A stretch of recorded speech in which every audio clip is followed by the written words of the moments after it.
Okay, Chair, we are now streaming live on YouTube, handing the meeting over to you. Thank you, Amanda. Good evening, everyone, and welcome to East Devon District Council's virtual Cabinet meeting for the 3rd of March 2021. I am the Chair, the Leader of the Council, Councillor Paul Arnott. Welcome to everyone watching the meeting via live streaming as well. Everybody here today is taking part remotely, and the meeting is being recorded, so please be careful with your language and be mindful of the code of conduct throughout. We also reserve the right to remove and disconnect any participant disrupting the meeting by whatever means. Please could you remember to turn off any telephones or set them to mute. The meeting is dependent on the internet and a power supply. If we lose both and we can't come back after 15 minutes, we'll reconvene at a later date and the details will be on our website. Please, members, can you make sure your microphones are muted when you're not speaking, and keep your points short if you can, and of course remember not to interrupt. If you wish to comment, please raise your electronic hand and wait to be called. All councillors have been sent today's agenda, which is also available at www.eastdevon.gov.uk. We'll now start the meeting with a roll call of committee members here present. Can you please now, Cabinet, unmute your microphone? When you hear your name, please confirm by saying present, and when you have confirmed, please mute again. Thank you.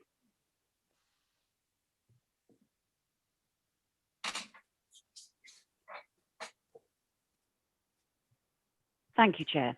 Councillor Arnott. Here, thank you, Amanda. Councillor Hayward. Present, thank you. Councillor Armstrong. Present. Councillor Hookway. Present, thank you. Councillor Jackson. Present, although I'm not quite sure if my network will allow me to continue. Councillor Young. Present. Councillor Ledger. Present, thank you. Councillor Loudon. Present, Amanda, thank you. Councillor Rickson. Present, thank you. And Councillor Rowland. Present, thanks, Amanda. Thank you. I can confirm your quorum today, Chair. Thank you very much, Amanda. Agenda item 1 is public speaking. Nobody is registered to speak this evening. Agenda item 2, the minutes of the previous meeting from the 3rd of February 2021. If anybody has a comment, please do so by raising your electronic hand.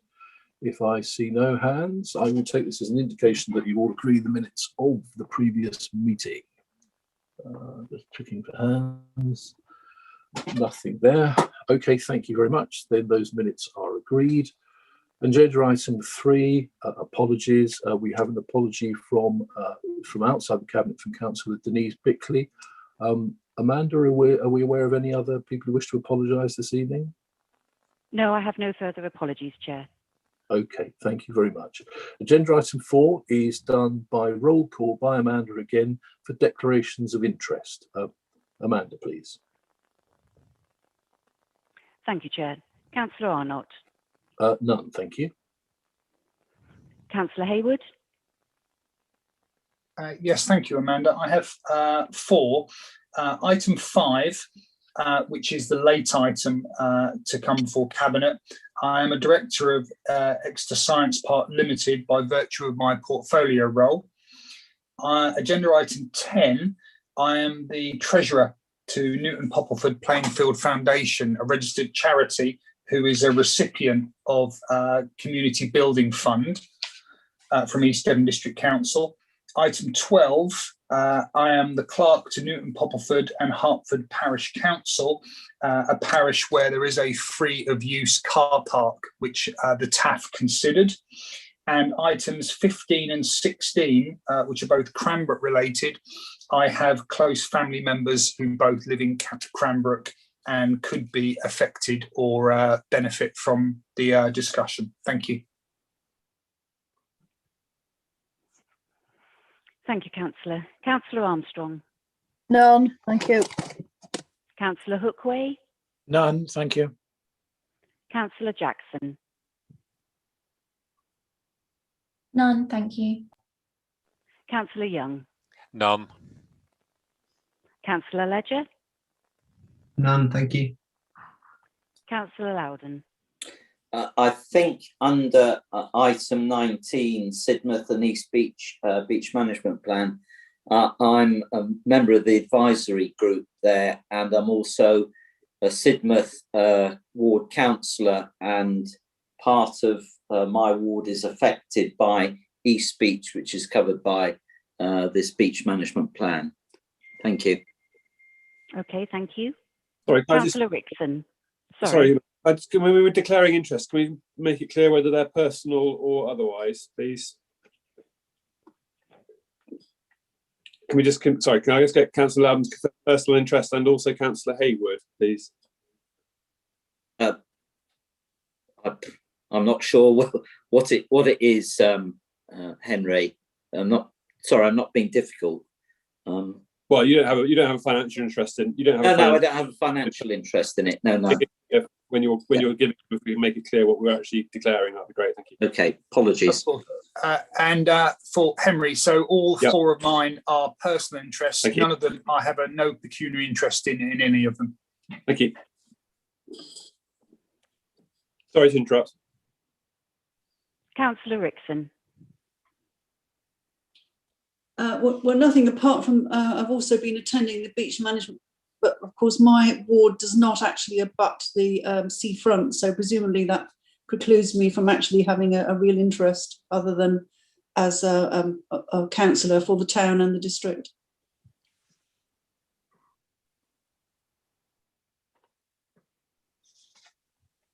And Councillor Rowlands.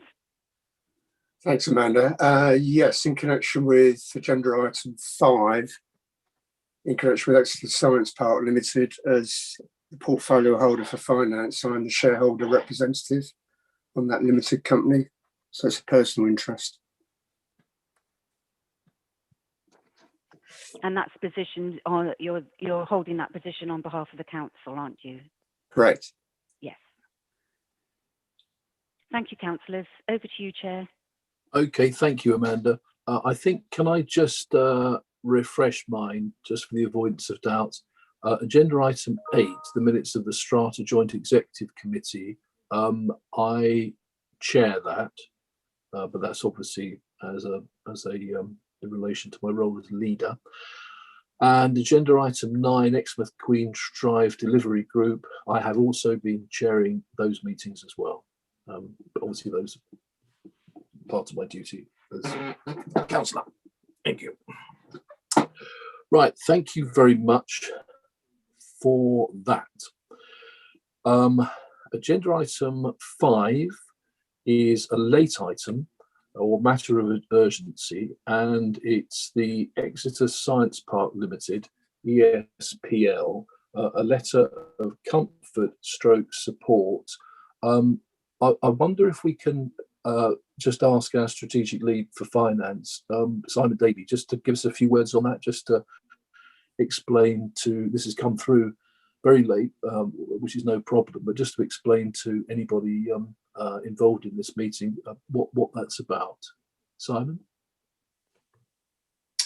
Thank you, Chair. Yeah, in terms of the report, it's a request direct from the company to East Devon District Council as a shareholder. You can see from the report we hold shares of 18.75% of the company, Science Park Company.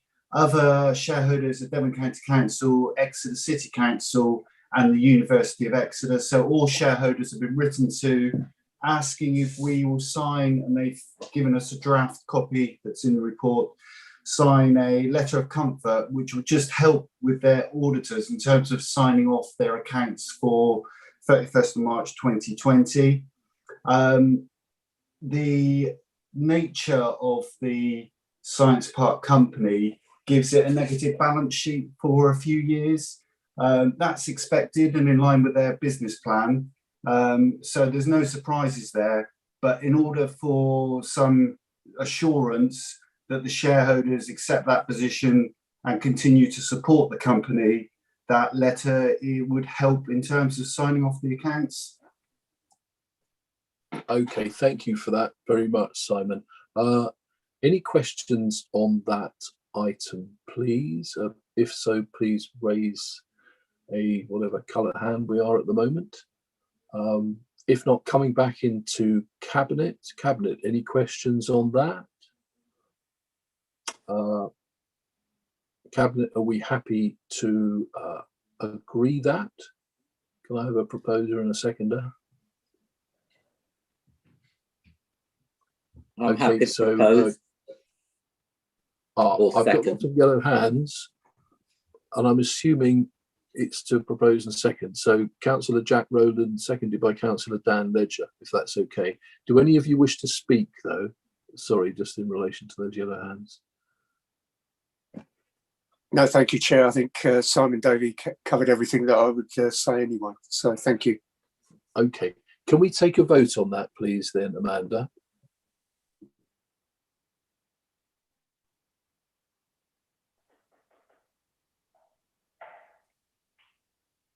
Yes, Chair, I think Sue's going to do that. Okay. Oh, Sue, thank you. Sorry, Amanda. Sue, can we take a vote, please?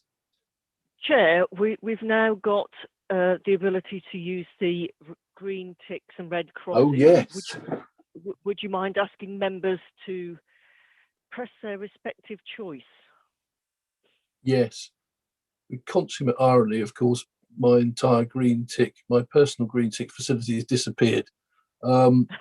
No, it isn't. I found it. Thank you. How does that look to you, Sue? Chair, Okay. I'm raising my hand to register an abstention simply from my role for the science part. It would be inappropriate to vote yes or no on this. Thank you, Councillor Hayward. Okay, Chair, I've got 9 voting in favour and 1 voting to abstain. Okay, great. Thank you very much for that. Agenda item 6, confidential or exempt items. There are no confidential or exempt items which officers recommend should be dealt with in this way. I'm now going to bring agenda item 17 forward on the basis that one of our cabinet members is not well this evening and has a considerable involvement in this. So let's go please straight to agenda item 17, which is the proposed independent review of council management structure. And we have a report from our CEO, Mark Williams. Over to you, please, Mark. Thank you. So if you can see the report summary, that explains that in December of last year, the leader announced that he wished to initiate an independent review of the council management structure, and I was instructed to prepare a report. So that's why this report is here. In terms of the recommendations, I understand that Councillor Loudon wishes to, or is going to propose an addition to recommendation 3. Then in terms of the actual body of the report, a couple of councillors have asked for clarification regarding the 2 procurement options within the narrative there. And this is to confirm that that's what the member working group will be looking at as part of their preparation for a tender for the work. Apart from that, happy to answer any questions. Okay, thank you very much, Mark. Just before we go to members, I just want to ask for thinking caps to go on here, which is, I'm guessing this is, actually, I'll leave that. I'll leave this for a minute. So, okay, people, let's go to people who wish to speak from outside of Cabinet, please. Councillor Pook, please. Thank you, Leader. My question is, why is the Cabinet proposing this management review now? I'm not opposed to the Council assessing its practices and duties to ensure it has resources and structure to discharge them efficiently as possible. But what I'm asking is, why now? This does not seem to be the right time to analyse workload and capacity when for the past 12 months, the workload has been turned upside down, changed out of recognition and significantly increased. Staff are all stretched, working at capacity and working differently. The pandemic has changed how everyone works. Working from home is the most obvious change. but there are less obvious changes that will become apparent as we slowly return to the new normal. The council, in fact, the whole country, needs to adapt and understand how working methods have changed and what is best for the future. How can it be possible to effectively assess a structure and process when we don't yet know what that process is going to be, how it's changed, and what the new requirements might be? The uncertain future is reason enough for delay, to delay any review. But on top of this, we have the results of the staff morale survey. This shows that we have a staff that has been working more intensely, faster, and under more pressure.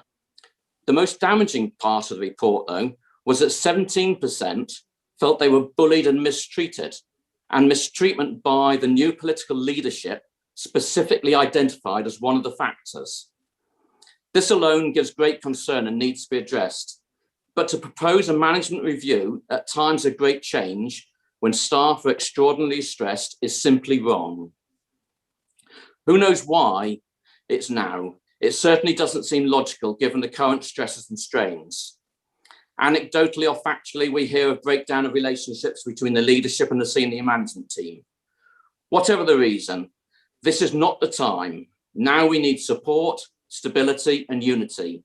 This is not the time to add uncertainty and pressure, let alone spend £25,000 on what will inevitably be a flawed report. Cabinet, this is your decision to take it forward or to withdraw or to delay to a more appropriate time. For the sake of the staff, the residents, and East Devon Council, please make the right decision. Thank you. Okay, thank you, Councillor Pook. Other members of Cabinet will come forward to address your points, of course. The matters you mentioned that relate to scrutiny tomorrow are matters for scrutiny tomorrow. What we are discussing tonight is the management review. So, to personally answer your question very directly, when you were in the Cabinet, you lost your Deputy CEO, and we have now lost another member of SMT. Both of those are felt and reverberate. I have had to operate as leader without the benefit, actually, for a great deal of my time as leader of, in fact, either of those roles. I would contend that that is one of the most significant factors causing the stresses and strains further down the organisation. But for the absolute avoidance of doubt,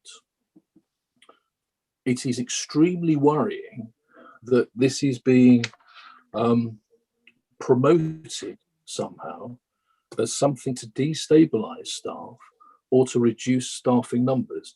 This is fundamentally untrue. It is the opposite of the intention of this. And we first tried to bring this forward with the agreement of the CEO in December. And here we are now in March doing it. We are emerging from the pandemic conditions. This report will take a little bit of time to do, and I would have thought it's exactly the right time to do it. But I want to send the clearest possible signal, and it's a pity that this is necessary, to any staff who feel destabilised or anxious. There is absolutely no reason to feel that, and there is certainly no intention whatsoever on the part of this administration to cause that. So that's my answer there, Councillor Pook. Thank you. Now, moving forward, I will call other speakers. The matters for tomorrow night are for tomorrow night, and they have already been alluded to by Councillor Pook. So if what you want to do is speak on this series of recommendations, please do. If you want to veer into other matters, then I will ask you not to do that at this stage, because you will be predicting or you will be anticipating the debate tomorrow. Okay, Councillor Tom Wright, please. Thank you, Chair. I do endorse what Councillor Pook just said, but my question as to why now is based on a slightly different premise. During my career, I was involved, in fact, I instigated many reviews of how the management of large organisations operated. But we always carried out those reviews looking at what we wanted the organisation to do, often reacting to change, often bringing in initiatives, often reacting to pressures such as budgetary considerations. But what we always had in mind before we decided how we were going to organise a management was decide what the organisation was trying to do, so that we designed a management structure that actually was able to manage what were clearly understood objectives, aspirations, and yes, objectives, aspirations, and ambitions. To carry out a review of a management structure, when you don't know exactly what it is, you want the organisation's structure to meet, I think, is very much putting the cart before the horse. It's already been delayed 3 months. Let's get the council plan. I totally agree that management structures need to be amended. I remember being involved in my previous role as a portfolio holder. But the only difference I found then is the staff that were involved were fully in tune with what we were trying to achieve and were happy to consult and be involved in the changes. That is not the case now. To carry out or to try and build a management structure when it is not clear what you're trying to manage, I think is putting the cart before the horse. Tell us what you intend to do first, then we can all work together to make sure we get the management structure most effective and most efficient in carrying out those aims and aspirations. Thank you. Okay, thank you, Councillor Wright. And again, I'm sure other Cabinet members will come back on this. I think I identified the cart and the horse completely differently from you. I think what we need is objective advice, which of course we are free not to take. All this is an independent assessment. Council will then be absolutely at leisure if it wants to say, no, we don't agree with that. Councillor Skinner, please. The problem with putting your hand up, Leader, is that you never know what people are going to say prior to when you're going to say your piece. And my piece, I think what Councillor Pook, I absolutely support every word he said, and I support every word that Councillor Wright has said. And I think the words cart before the horse is absolutely right. What is absolutely clear to me is that we need to understand what the vision is, what the plan is, what it is in going forward, and then you bring in, you work your skill base to wanting to deliver what those aspirations are. And doing it now is totally all wrong timing. Thank you. Okay, thank you, Councillor Skinner. Councillor Moulding, please. Yes, Chair, thank you very much. And again, I'm of the same opinion to Councillor Pook and Councillor Tom Wright, and indeed Councillor Skinner, who just spoken. But I think why I particularly wanted to speak was that the Conservative group for some time have been saying, where is the council plan? And in fairness, you have told us all fairly recently that the council plan is just around the corner. I don't know when that corner is going to be reached, but we are all looking forward to seeing the council plan. And therefore, for me, it's plan first, people second. So you need to get your plan first, and then you need to consider the people you need to deliver that plan. So that's why I'm saying this is the wrong time, and you must get your council plan first. Thank you. Thank you, Councillor Moulding. I mean, again, it's an interesting question. It is cart and horse, isn't it? It's a question sometimes of how can you develop a plan if you don't know what you've got and you don't understand your staffing and your senior officers. But that's absolutely a matter of debate. Councillor Bailey, please. Thank you. Oh, sorry. Thank you. Yes, I've got a slightly different question, really, and it's about the evolution of the management review and in particular the leaders' handling of it. So it was so urgent that it had to be announced before Christmas. Then it didn't appear on the agenda in January. Then it appeared on the agenda in February and then was taken off the agenda at the 11th hour. And my question is, how do you think your handling of this matter, which is a sensitive staff matter, is affecting our staff? Thank you. Thank you. Yes, I mean, I'm very happy to write to Councillor Bailey in confidence, because on a number of those occasions, the reason it was deferred was nothing whatsoever to do with me and was to do with an officer. Councillor Brewster Sarum, please.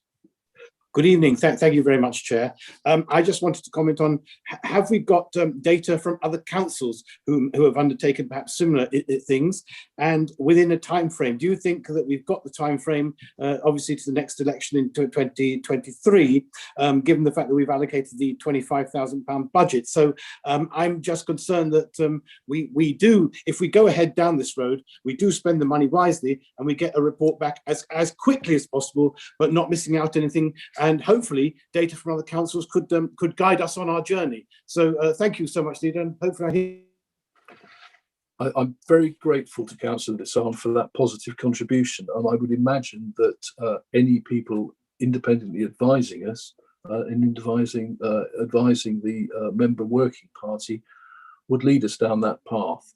I also think that the money is there already.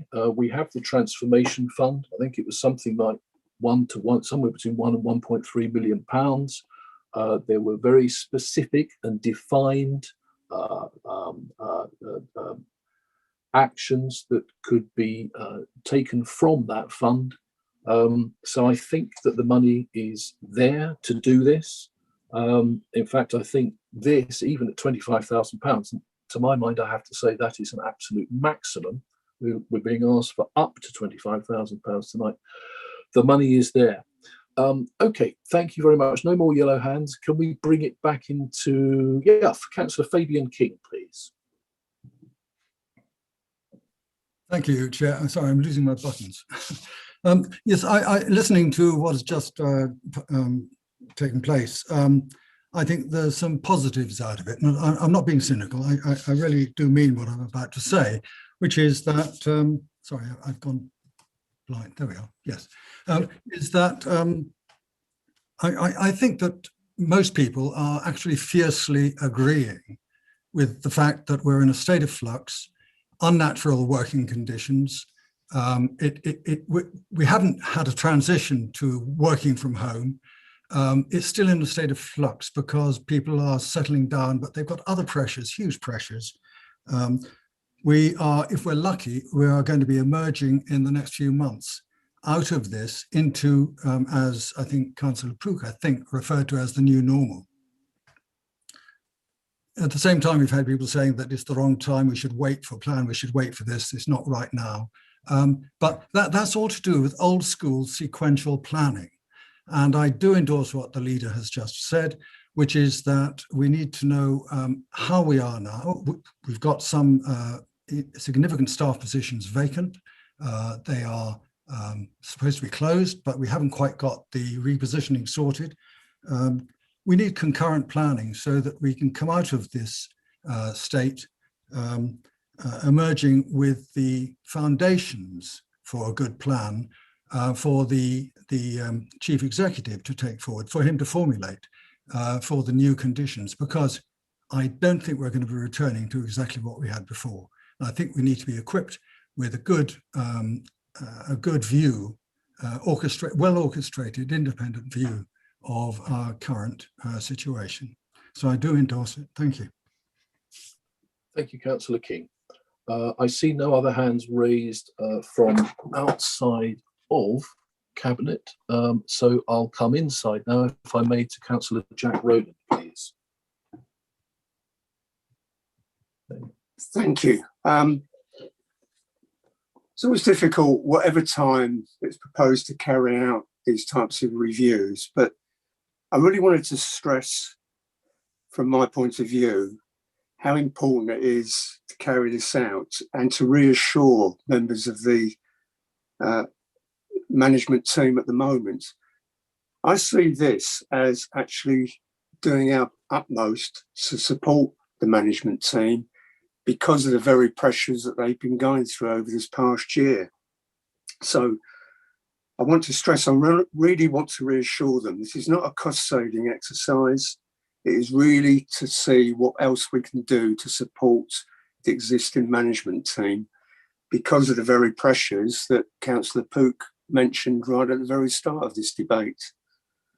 So I take a different take on this. I think this is the right time because of those very reasons, and that we need to demonstrate as an administration that we are setting out to support the existing management team because of the pressures that they've been under.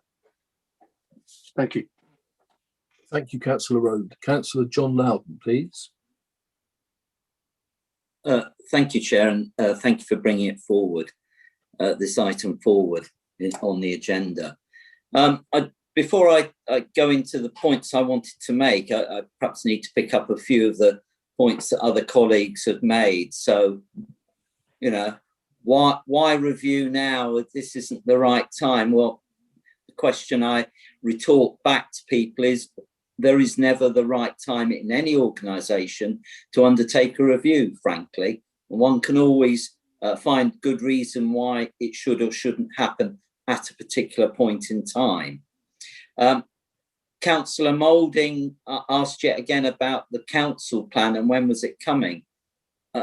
I may be getting old and I may be losing my memory, but I thought this was a question that he asked at the last full council meeting as well. And I thought it was answered then, and it has been answered on a number of occasions. So maybe it's me, I don't know. Why was it, why has this been delayed? And I think Councillor Bailey was asking in part, why was it, one of the parts of her question was, why was it taken off the last cabinet agenda on the 3rd of February? Well, on the 3rd of February, I gave, as the portfolio holder, I requested it to be deferred and I gave my reasons that evening. I'll briefly repeat them. And that was, I think, if I recall, that was on a Wednesday night and I had taken up my additional portfolio holder role on the Monday. And I hadn't had at that point the opportunity to have a conversation with the chief executive about this. And I very much wanted to. And that's why I asked for the matter to be deferred a month ago. I've subsequently had a couple of conversations with the chief executive, which I've been very grateful for. I think Councillor Desarum was asking about, will we learn the lessons? Will we get information from other councils? I would be very surprised if whoever undertook the review didn't have a look, have some information at their fingertips about how other organisations have structured themselves.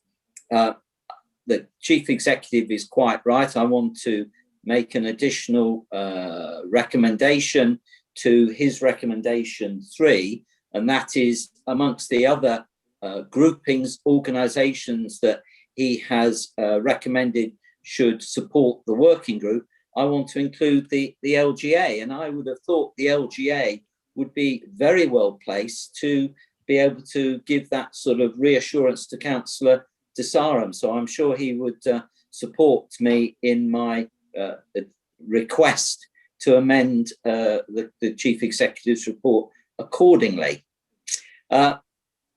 So I just want to perhaps pick up on some of the points that maybe the leaders picked up on earlier on, but I think as the portfolio holder, it's important I say them. And I think I also want to repeat a couple of points that I made a month ago for those who didn't hear, may have forgotten, and I think it's important I reiterate them. So why go for a review now? This is a review, as far as I'm concerned, of the senior management structure. This is not throwing a whole organisation up in the air and seeing how it falls. And the reason why, there's a number of reasons why it perhaps needs to be undertaken. So we've moved from Sidmouth and we've now settled into the new offices in Honiton. We've heavily invested over recent years in technology, and that is there to support the organisation and its development and its delivery of its services.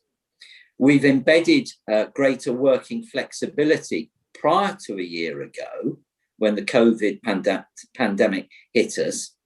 We're now heading, as the leader said, towards the end of, we hope, the pandemic, and we're coming out, one hopes, the other side, if we are able to follow the Prime Minister's roadmap as outlined a couple of weeks ago. And we've had the opportunity of seeing how different ways of working, different uses of technology or additional uses of technology have changed the way in which this organisation works, how staff are responding to it, and what stresses and strains that's putting on the organisation. You know, this administration has supported requests in the last few months for additional members of staff at various key parts of the organisation. And so we are looking to be positive, proactive and engaging in responding to the needs of the organisation. As has been mentioned, over the last few years, the SMT has shrunk.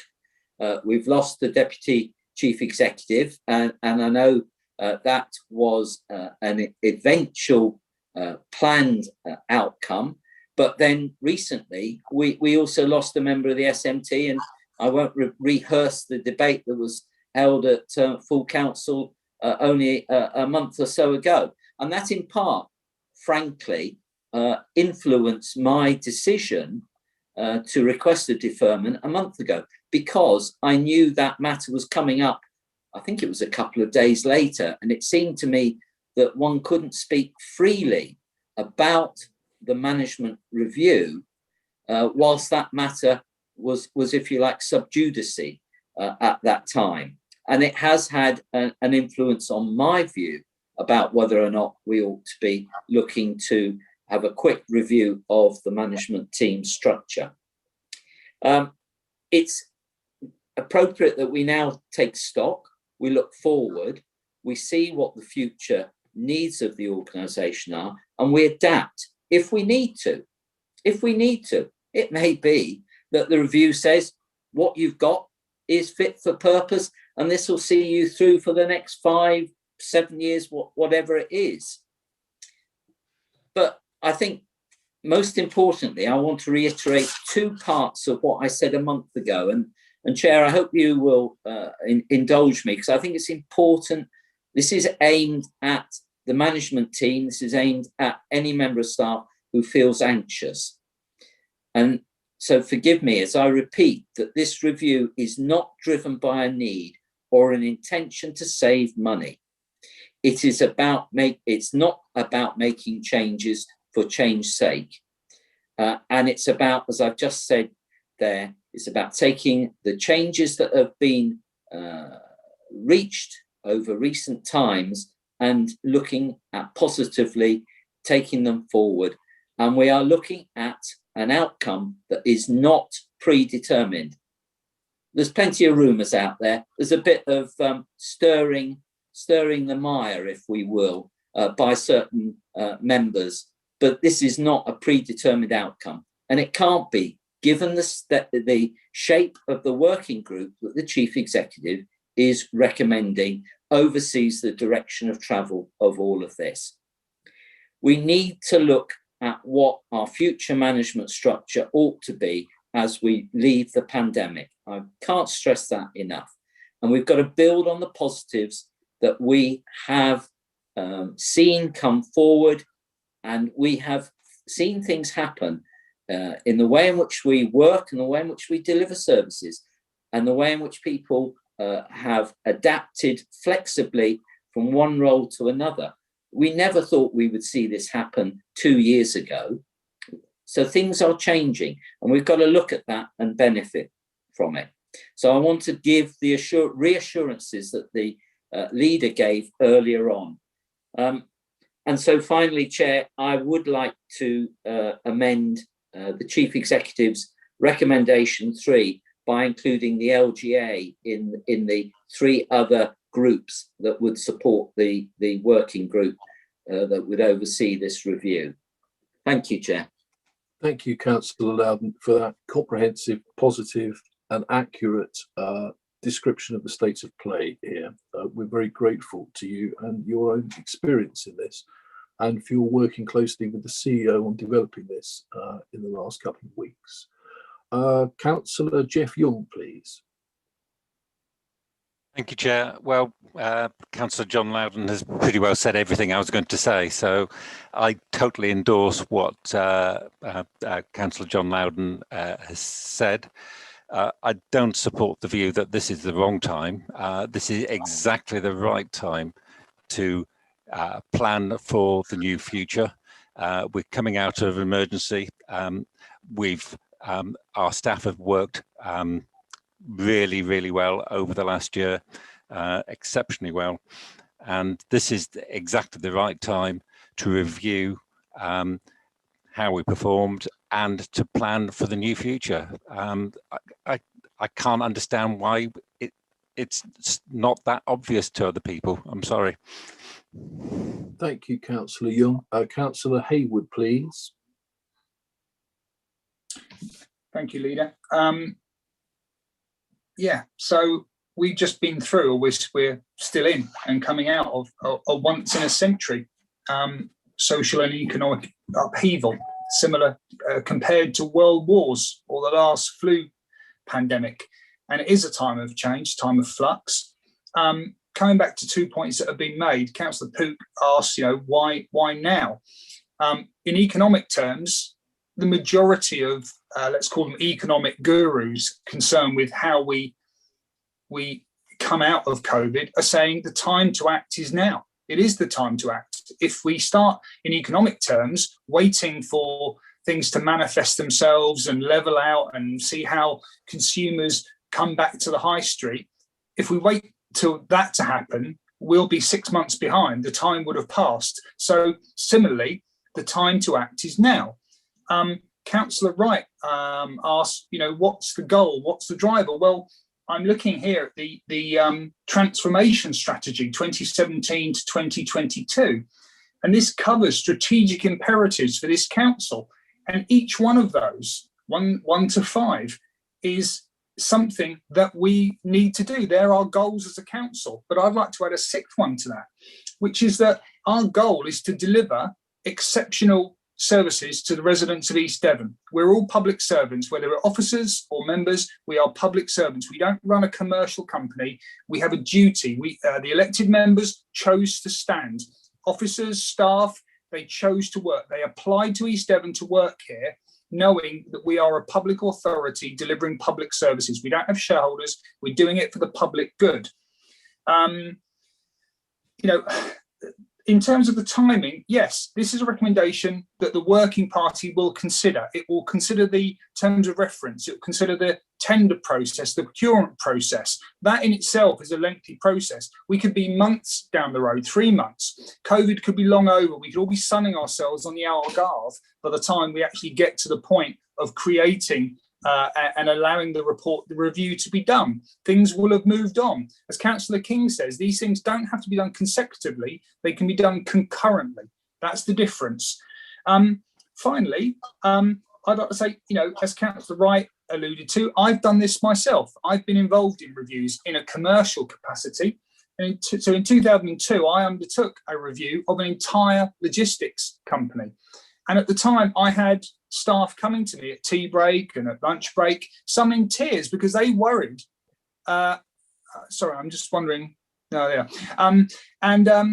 Worried about their jobs and worried what was going on. But ultimately, the review resulted in increased staff, increased working practices, increased hours, increased profitability, and actually secured the future of that company. So whilst on the ground, and there were a few members of staff at the time that I think were called drivers who have all day to think about it while they're going up and down the M4 as it was, were at tea time and at break times going around telling people this is to you're next on the line. But it wasn't the case at all. It was a project and a review to make sure our business was run in the most profitable, in that case, but efficient manner. And it resulted in absolute positivity for that company. And there's no difference here. This is, we owe it. We owe it to the SMT as professional, caring and responsible employees to do this. We understand that the world is completely changed and therefore this is the time to do this. So I take on board everything that's been said by non-members of the committee, but I stand by this, that we do it for the right reason, and the leaders alluded to that already. Thank you. Thank you, Councillor Hayward. Councillor Rickson, please.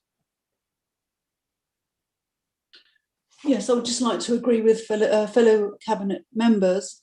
I would also draw people back to John's proposal, which was to amend recommendation 3 to include the local government association. And as this has, I think, been agreed with the chief executive, I think that we should put this, I would like to second this and propose that we take a vote on this. Okay, thank you, Councillor Rickson. So we've established... Chair, can I just, a point of information, I wouldn't go as far as to say it has been agreed with the chief executive. That would be wrong to put that in those words in his mouth. I have discussed this with him and he is aware of what I have proposed this evening, and I would hope that he is content with it. Okay, thank you very much. So we have 2 amendments we need to make. This becomes a resolution. And number 1, the contents of this report are noted and endorsed. Number 2 needs to be that a budget for circa 25k be allocated to this project. Line 3 needs to add in and the LGA. Recommend resolution 4 remains as it is. So can you help us please, Sue, take a vote on that? Sorry, Chair, can I just double check what you've just said with regard to item 2, because funds from the transformation, sums from the transformation fund still need to be approved by council. So that element would be a recommendation to council. Okay, thank you then. That's fine. So we'll resolve 1, 3 and 4, and then we'll take 2 as a recommendation. So can we take the resolutions first, please? Sorry, Leader, what basis do we establish the politically balanced membership of 3? Well, presumably that's delegated. You'll be working that out, Henry, won't you? Well, it needs to be it needs to be clear, doesn't it? Because if you're going to resolve, and I think it's a resolution to establish a politically balanced member working group in consultation with the monitoring officer, something like that. Does that? But somebody has to have the decision. What are you? Can I interrupt? Sorry, Chair. Please do, yeah. Councillor Loudon. Sorry to make this a 3-way conversation.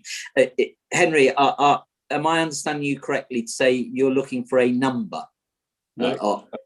You need to, well, yes, in part, but you need to be clear what it is that is being resolved as to who is going to be taking the decision as to what the politically balanced membership is comprised of in terms of the who and the number. So I mean, what's happened to date has been when groups have been established is it's delegated to me to do that in consultation with the group leaders. But you also need a number. Well, I personally, I would have said that this does not need to be the largest group in the world, because I think that, especially given we would have 4 other representatives there as well sitting around the table, and I would have thought 5 would be an appropriate number. Okay. So, Henry, can we put wording in there that,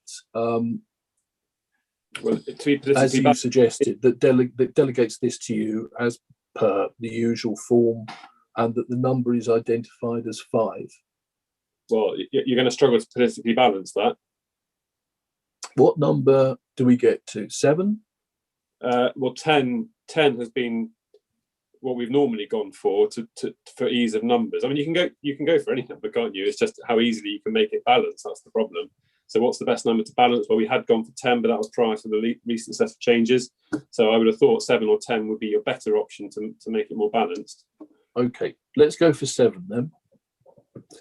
Yeah, so that's, are you happy with some wording around 3 then, Henry, that it's delegated to you in the normal way, and it's a politically balanced member working group of 7 to be established in consultation by the monitoring officer, etc., etc. Well, it's delegated authority to me to agree the membership of the group in consultation with the group leader. Absolutely. 7. Okay. Right.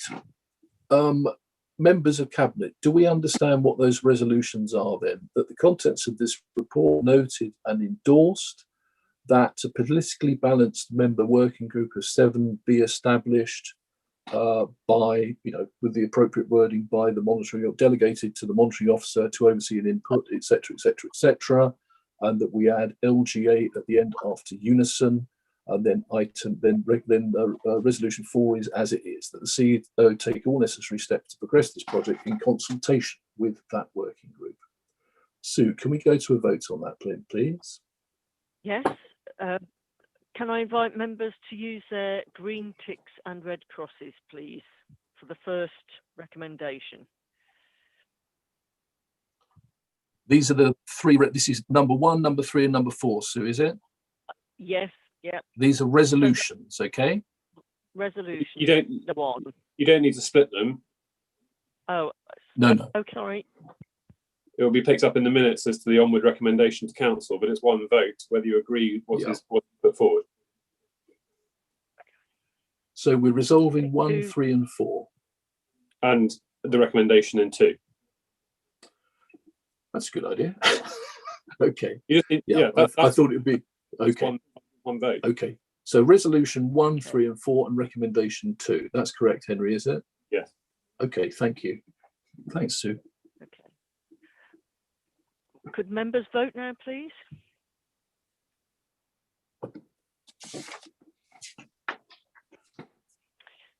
Okay. Voting is underway. At the moment, Chair, I have 7, 8.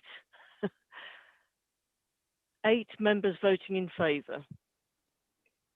Okay. Should we take again and abstain?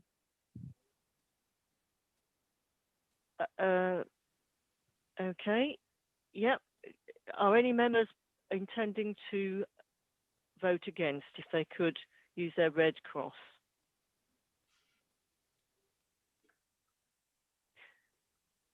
I've got nobody voting against, Chair. Okay. Anybody abstaining? Or somebody make the numbers add up. Raise hands for an abstention, but it might be that somebody's left. Okay. All right. That's Councillor Armstrong abstaining, I think. Okay, that's great. Thank you. Right. Thank you very much, everybody. Thank you, John, for hanging on, and thank you. Right. We now go back to the running order. If I can find the appropriate things somewhere here, we now go back to agenda item 7, the forward plan. And the question here is, are members happy to note this item? Would anybody from outside Cabinet wish to speak on that? No? Okay. Can we have some green ticks, red crosses, etc., please, for the forward plan, Sue? Okay, members, would you indicate by green ticks and red crosses whether you're in favour or against?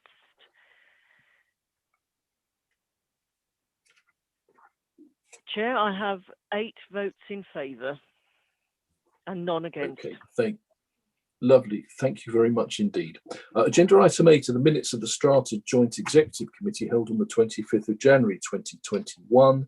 There is one recommendation for Cabinet that will resolve in an action being taken. Minutes 6, the Strata Business Plan 2021 East Devon District Council, Exeter City Council and Tinbridge District Council approve the Strata Business Plan 2020-21 and beyond, including the 21-22 proposed savings.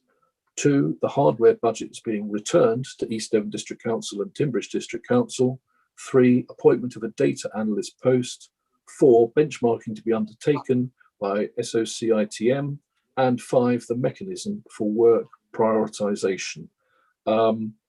Those, obviously I chaired the meeting, they make a lot of sense to me. I wonder, maybe, Simon, would you be kind enough just to give us, 45 seconds on that, just to cover that off? Certainly, Chair. The main recommendation, which I think, and I'll give Henry some time to think about this, but in terms of the approval of the plan, I think will be a forward recommendation onto council. I would have thought the plan has to be approved by council.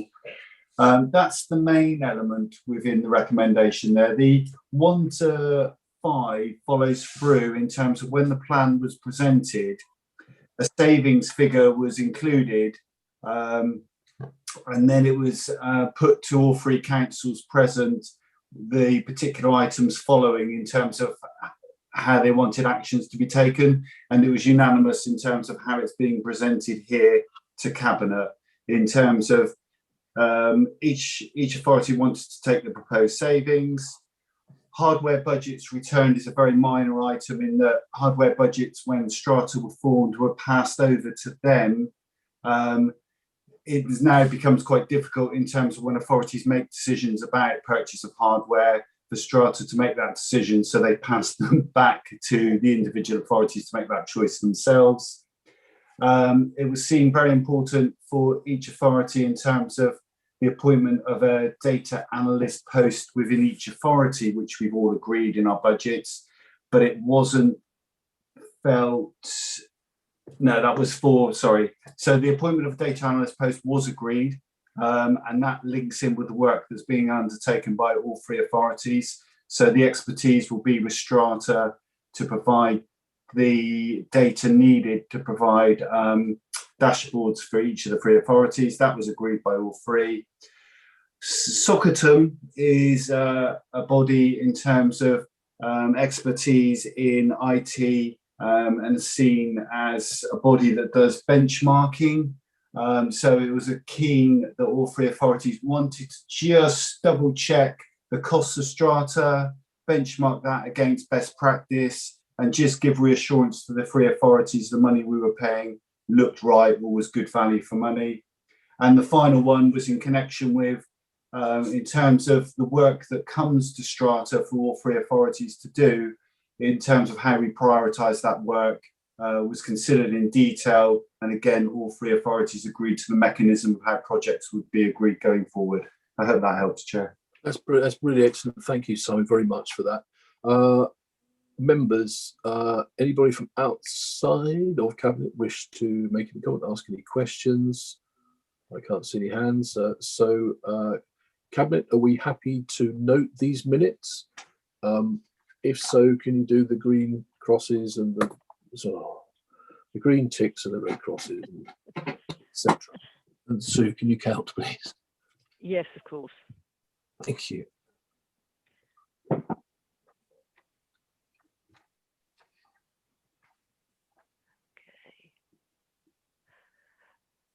Okay, Chair, I have 8 members voting for and none against. Okay, thank you very much. Right, now we move on to agenda item 9, Queen's Drive Delivery Group held on the 25th of January 2021. There are 2 recommendations for Cabinet that will resolve in an action being taken. Minute 21, which I won't read all the way through because I'm sure it's going to come up, and minute 22. So can I come please first to members from outside the Cabinet for comment? Councillor Bruce Desaran, please. Good evening. Thank you very much, Chair. I wish to very briefly talk about minute 21 around the sub-items listed A and C. If we look at the excellent report, just to set the scene, if we look at the excellent report produced, it clearly states in the discussion that Exmouth is likely to be popular for staycations, and as Daphne Currier, a member of the public, has already stated, development should take into account the changing use of the seafront. However, to my mind, the report doesn't produce conclusive evidence of the need to take the actions identified in sub-item C, namely to grass over the former car park. I appreciate it was never meant to be a permanent car park, but I feel that, as has been said in the comments, which I just read out to you, the council shouldn't do anything to the former car park until at least the spring 2022, by which time the Queen's Drive delivery group will have worked out what should go there, and not simply on this, as on this instance, to grass over a space at again at a cost to the council of between 15 and 35,000, with absolutely nothing planned to put on that grass space to justify the expenditure, and that is my concern. I do feel that the cost of this action to me outweighs any benefit, and so I'd like to respectfully ask the Cabinet to defer this decision and continue to use the car park this summer, so that parking doesn't become a problem for all of Exeter's wonderful visitors and residents who will make use of the facilities on offer currently on the site, as we know that Mickey's is going to, the bar is going to come across and everything will be transformed. So just to be clear, I'm not prejudiced or predetermined, but I want a good outcome for Exmouth, both this summer and in the future. So I do beg and plead with you to give a deferment, at least until maybe the autumn, because I think that, as the report says, Exmouth is going to be very, very busy indeed. Thank you, Chair. Okay, thank you very much as ever, Councillor de Sarum. These points will be picked up, I'm sure, within Cabinet. I chaired that meeting, so obviously I have some small knowledge of it. First of all, if it's to be done this year, it needs to be done now. It's grass, and it needs to get down and seeded in there. Secondly, my understanding is there are loads of people lined up already to come and rent that space from us, so that it is not just a dead zone, an unattractive dead zone in a prominent place, as it was frankly last year, as a car park with no lines. If you go down there now, the surface is unfit for anything. Something needs to happen there now. But absolutely mindful of your points, Councillor de Sarum, and they'll come back into Cabinet as well. Councillor Philip Skinner, please. Thank you, Chair. And again, I've got caught out, Councillor de Sarum. He steals the thunder, but he's absolutely saying the things that I wanted to say. But I will add just a slightly different text to that. And I'm exactly the same. I don't know that I have any fixed views either one way or the other. But what I do know is the car park, I believe, was bringing in an income stream of something in around 20 odd thousand. We're looking to spend 25,000-30,000, and the income stream coming in is going to be probably not anywhere near that. But again, it's not a case of saying no to these things. It's a case of, it's just a matter of timing, really. The need for car parking in that area, so as those businesses are successful, is absolutely key. And I think all I'm suggesting, and I'm going to absolutely agree with Councillor de Sarum when he says, let's just go on hold and see where we are, because there's time to just pause, just have a look at where we are, see where this is going, and if it pans out, this is the thing we want to do, then that's fine. But I think there's this sort of rush to get this done, and I just think the timing of this is just slightly wrong. And all I'm saying is just let's have a pause. I don't have any preconceived ideas necessarily. Just have a pause and see where this goes, and see this summer pans out, and then we can take stock and make the right decisions. Thank you. Okay, thank you. Obviously, Councillor Skinner will remember, as will Councillor Moulding, who've been in attendance at some of these meetings, the planning permission for it to be a car park has basically run out. So we would have to reapply to do that. So that is why this current timing makes even more sense. I think the other thing I would say is that this is, in relative terms, a small amount of money. Now, either Councillor Skinner or Councillor Moulding may be able to help me with, because they were very involved in this, and do please feel free to answer, Councillor Moulding, because you're next. How much did we spend on building Queen's Drive? Councillor Moulding. Sorry, Chair, I haven't got the figures in front of me. Otherwise, I'd be delighted to I let mean, you it's know. somewhere north of 500 grand. Or, but Councillor Skinner, I please do wouldn't come like back. to Councillor I wouldn't Skinner. like to verify any accuracy as far as that's concerned. However, Okay. what So I I think, do well, know is, Councillor Moulding, can you hold on a second? Because I think Councillor Skinner was volunteering. I think he may have. oh, he the hasn't finished figure yet. there. Councillor Skinner.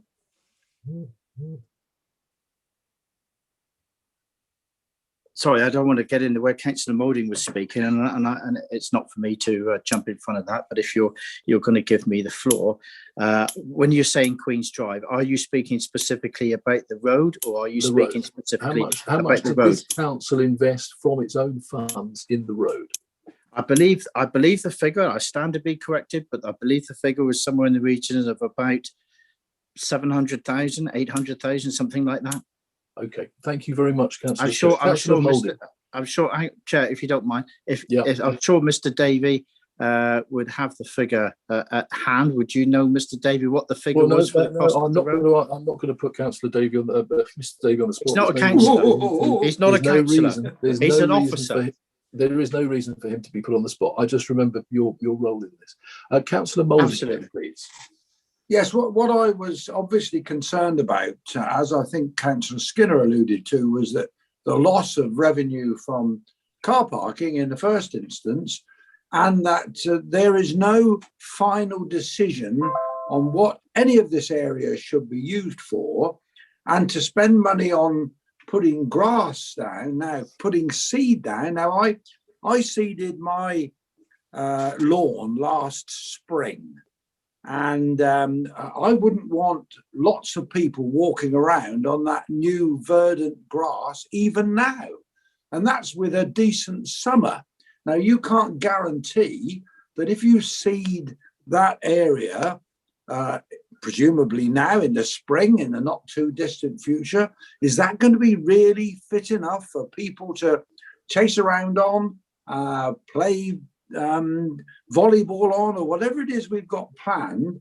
For me, it just seems a waste of money when ultimately you're going to be making a decision on what could be used to provide fantastic facilities for Exmouth and its visitors in the longer term, rather than getting in there now, trying to put down some grass seed, and then what I consider would be a waste of money, and at the same time losing that revenue from the temporary car park. Just doesn't make sense. Okay, thank you, Councillor Moulding. So again, I do believe this was explained to you very clearly, and it is in the report. This isn't about creating a bowling green a la Shea Moulding. This is about scraping back a completely inadequate surface at the moment, levelling it out, preparing it for some form of grassing. It is not then expected that there's going to be crown green bowls played on it. It needs to be a surface that is suitable for the activities that are coming forward in great numbers from people who wish to pay this council to hire that space, and therefore uplift the front and not leave it as a desert. There doesn't seem much point to me on spending that kind of money that you were happy to spend on Queen's Drive, and really, what have you got to show for it? A car park. Right, Cabinet, would you like to come into that? Councillor Jeff Young, please. Thank you, Chair. Just like to make a couple of points. Sideshore car park wasn't open last year, but it is will be this year. So we will have more car park spaces on the seafront. As you say, the temporary use for the car park was used up, and we would have to apply again. And the land is specifically should be used for public amenity use. And can we justify that as a car park? So it would have been difficult to get through planning. And I wouldn't have thought that we'd be seeding it and waiting for it to grow, but laying turf. It's quite easy now to lay turf and for it to take hold fairly quickly.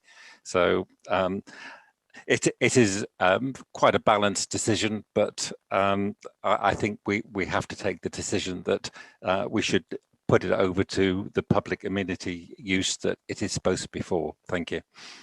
Thank you, Councillor Young. Coming back outside of Cabinet, please, to an Exmouth member, Councillor Eileen Wragg, please. Thank you, Leader. Yes, well, I've raised this before. Mayor Road car park, hugely underused. We did allocate it for overnight parking for mobile homes, camper vans. But I went by one day, year before last, height of the summer, 6 vehicles in it. And when I returned about 3/4 of an hour later, there was one there. And it's like that. You look at it any day of the week, weekends as well in high summer. And I do know that I raised this, I think a couple of years ago, and John Golding will remember this. It was agreed that there would be signposting towards Mayor Road car park. I believe that that's happened at the top of Douglas Avenue. It says to the beach and parking. Also, there are organisations which are coming forward who would like to use the area that previously was a car park on Queen's Drive, and they can bring with them funding to help alleviate the cost to the council. So I think it's positive in every sense. People have complained for years about car parking on the seafront, that it's become a car park. That's what they say, locals and visitors alike. So I think this is welcome. A little bit more green space with physical activity taking place there. I think it's quite appropriate for what we haven't paid all that money to turn the seafront into a car park, for goodness sake. Thank you, Councillor Wragg. Can I come to another Exmouth member, please? Councillor Steve Gazzard. Thank you, Chair. As has already been said, I mean, that car park was a temporary solution, and time has run out for that planning for that car park. And I mean, my understanding, I think, as you've already said, it's probably not going to be seeded. It's going to be probably turfed, which, you know, is going to be a lot quicker to do. And the whole idea, as far as I'm aware, is that would then be open up for people to use for leisure facilities, which is an extremely good idea. I'm down there this afternoon, and people are asking, when is something going to happen with the car park? What's going to happen with it? So people want to see something there. But if I could, Jag, could I just ask a question on the side shore regards the area that's all fenced off at the moment, up to as far as Mickey's? Is that going to be, I understand that's supposed to be grassed as well. It's just like it's a bit of a mess at the moment. And unfortunately, the 3 trees that have been planted in there, 2 of them look like they're already dying. So I was just wondering if we're going to do the grassing on the former car parking site, could we do the grassing on Mickey's as well? And then we could get the all the Harris fencing taken down, and it'll look a lot smarter. Thank you. I don't know the answer to that off the top of my head. I might dare throw to, no, Councillor Dingle quite doesn't either. He could see I was about to throw that one at him. Any officers? Possibly not. Oh, Simon, you're hovering, but welcome to come in. Sorry, Chair, I was only hovering because I think Tim Child has actually joined specifically. He's realised this has been in the conversation. So, he is. Through you, Chair, over to Tim. Thank you so much, Simon. I didn't see that Tim was there. I'm so sorry, Tim. I'm really glad that you're here. Can you, could you pick up on, if you heard Councillor Gazzard's question, have you got anything we can say about that? I think the land being described is actually the land that's within the lease to Grenadier. If it is, then it's not for us to grass. If that's the case, although if that is the case, then clearly it doesn't stop us contacting them when we're doing our works to say, would you like us to do yours?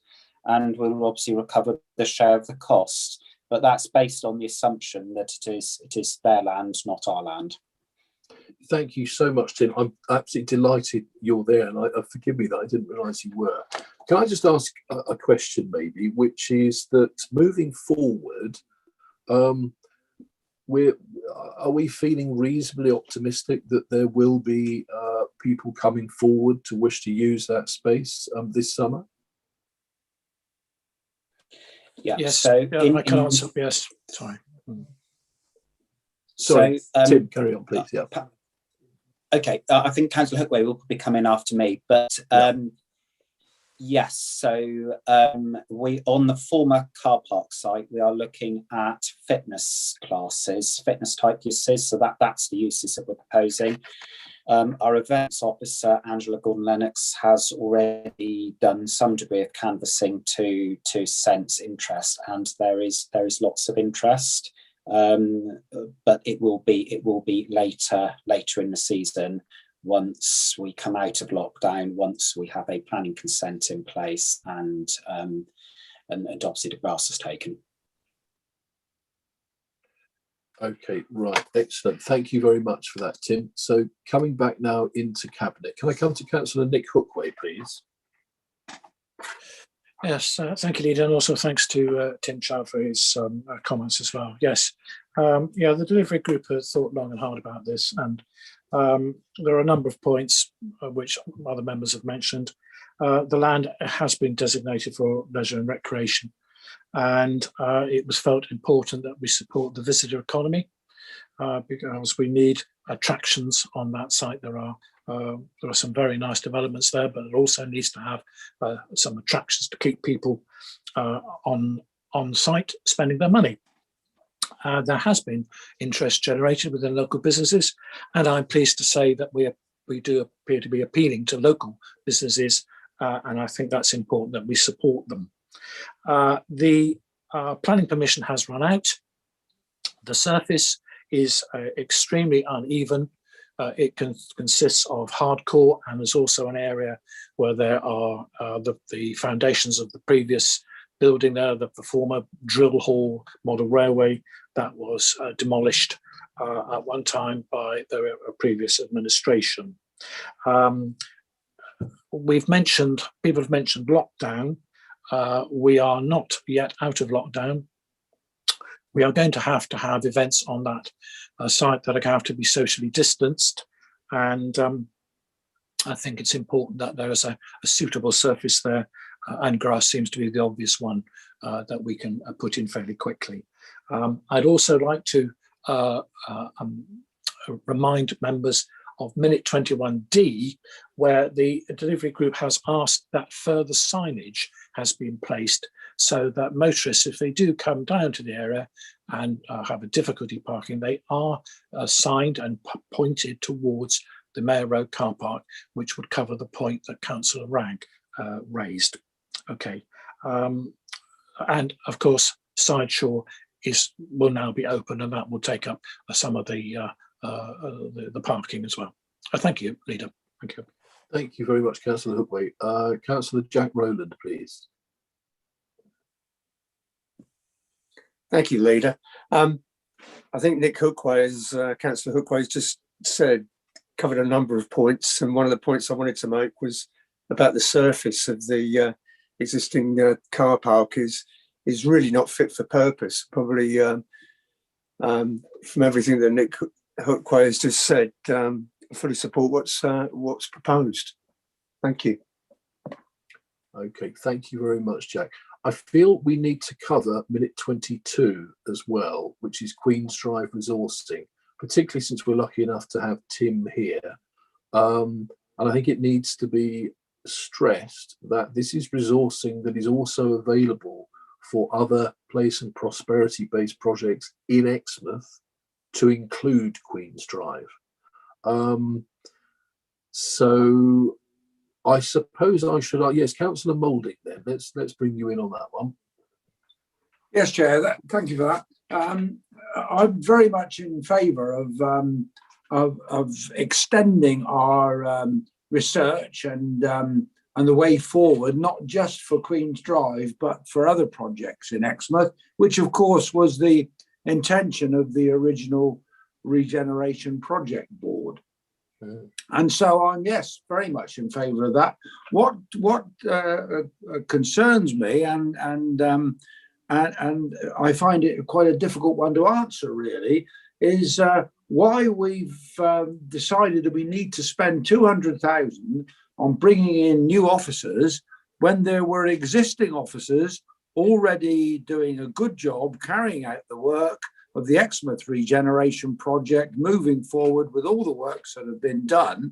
And as you were saying earlier, that a lot of money has been spent there, and somebody mentioned, I think it was Jeff Young, mentioned about the Sideshore project and what will happen when that really gets going. It'll bring a lot of people to Exmouth.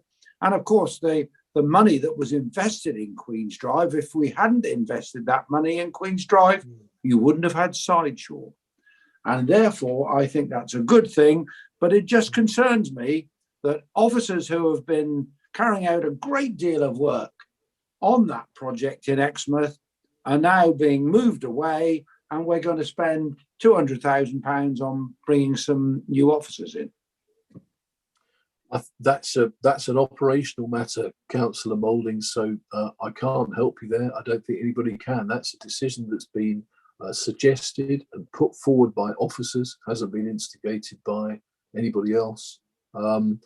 But it looks to me as if this is fresh talent that's being brought forward. So one of the roles is an engagement project officer. Well, you need this because we need to start doing a little bit more imagining down there to get it forward into the next stage of vision. And the development surveyor role seems to me to be absolutely apt because it underpins the work of that officer, whether it is on Queen's Drive or in Exmouth itself, where there'll be some very serious things to look at around the Strand and so forth. So I don't think there's any particular mystery around that at all. Councillor Steve Gazzard, please. Yes, thank you, Chair. I mean, as I understand, and I stand to be corrected, these officers are going to be brought in because the officers are been moved to doing other projects, and it wouldn't be sensible now to take them away from projects that they're doing elsewhere in the district to bring them back into Exmouth. But I mean, I think that the whole idea of having these two extra officers will be extremely important to help revitalise the high streets, not just in Exmouth, across the whole of the district. And that's what one of the officers will be doing. And I think, we should welcome that. And unfortunately, yes, it is going to cost money. But if we don't invest in our towns, villages, etc., some places may not recover. So I think it's a good idea, Chair. Yeah, I think Councillor Moulding, if you have further questions on that, officers or operational matters, of course, please feel free. You must and you should write to the CEO on that. So, right, Cabinet, can we take a vote on this? Minutes 21 and 22. Henry, we're okay to note both of those minutes together, aren't we? Okay, thank you very much. So that's can we do green ticks and so forth in the normal? Oh, I feel very bad. I've just suddenly seen Councillor Maddie Chapman. I'll give you a minute, Maddie, please. Oh, thank you. I thought I'd upset you again. No, didn't see you. Sorry. There's two things actually I just want to throw out there. Rather than grass this particular car park, why don't we make it a volleyball pitch? Bearing in mind it would free up the sand on the seafront for the visitors. And it would draw, we could have seats and everything like that and have the volleyball club there. I know the exercise, I won't mention the club, are interested, but it is right next to the mayor and at the back of Queen's Drive, behind the bar and everything there, you've got that huge grass area, which would be ideal for exercises. So I don't see the point in grassing a large bit of land if you could get a volleyball club to rent it by just putting sand down. Okay, And thank some you, Councillor benches. Chapman. You know, I just think- thought I would throw it out there just Yeah, to and absolutely, wind and I'm things up. certain this will be discussed at the next Queen's Drive Management Committee as well. That's right.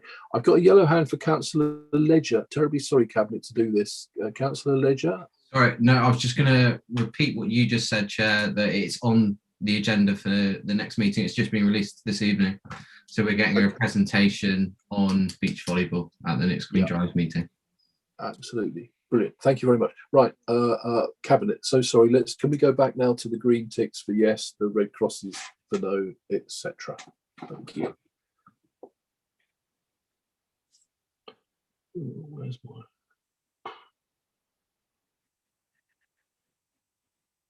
Okay, Chair, I have 8 votes in. Oh, is there another vote coming? Oh, there's one for me. Thank you. Okay, Chair, I have 9 votes in favour. Okay, great. Thank you very much. Right, we need to pick up some pace here. Agenda item 10, the Community Grant Panel, 26th January 2021. One recommendation for Cabinet that will result in an action being taken. That's minute 27, the current rules of the Community Building Fund. 1, that members defer subject to further discussion, which will include data that needs to be obtained, including a timetable to then ensure that any details are considered into any budgetary considerations for 2022-23, and that members defer the question about whether to include community pubs in the current rules of the fund subject to further discussion and research. Members from outside Cabinet, any comments? No. Councillor Jack Rowland, please. Thank you, Leader. I think it's self-explanatory, and the reasons why, because of the current rules surrounding the Community Building Fund at the moment would exclude community pubs, and it was why we're suggesting that it could be included in the future, but obviously taking into account future budget considerations. So I'd like to formally move the recommendations as shown on the agenda. Thank you. Councillor Jeff Young. I'd just like to point out that in the budget today, the Chancellor has promised that for community pubs, he will match fund funding up to 250,000 for community pubs. So that might be of benefit for a lot of these pubs that are finding it very difficult at the moment, and to help communities to buy their pubs to run them themselves. But I will second the recommendation. Thank you. Thank you very much. Can we go to a vote on that then, please?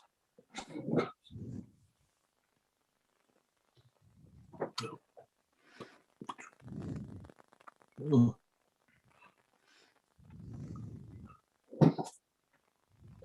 Okay, Chair, I have 9 votes in favour and none against. Okay, thank you very much, Sue. Agenda item 11, to note the minutes of the meeting of the LED Monitoring Forum held on the 27th of January 2021. Cabinet, are you happy to note those? Any comments? No, let's just do a vote on that then, please. Green ticks, red crosses, etc.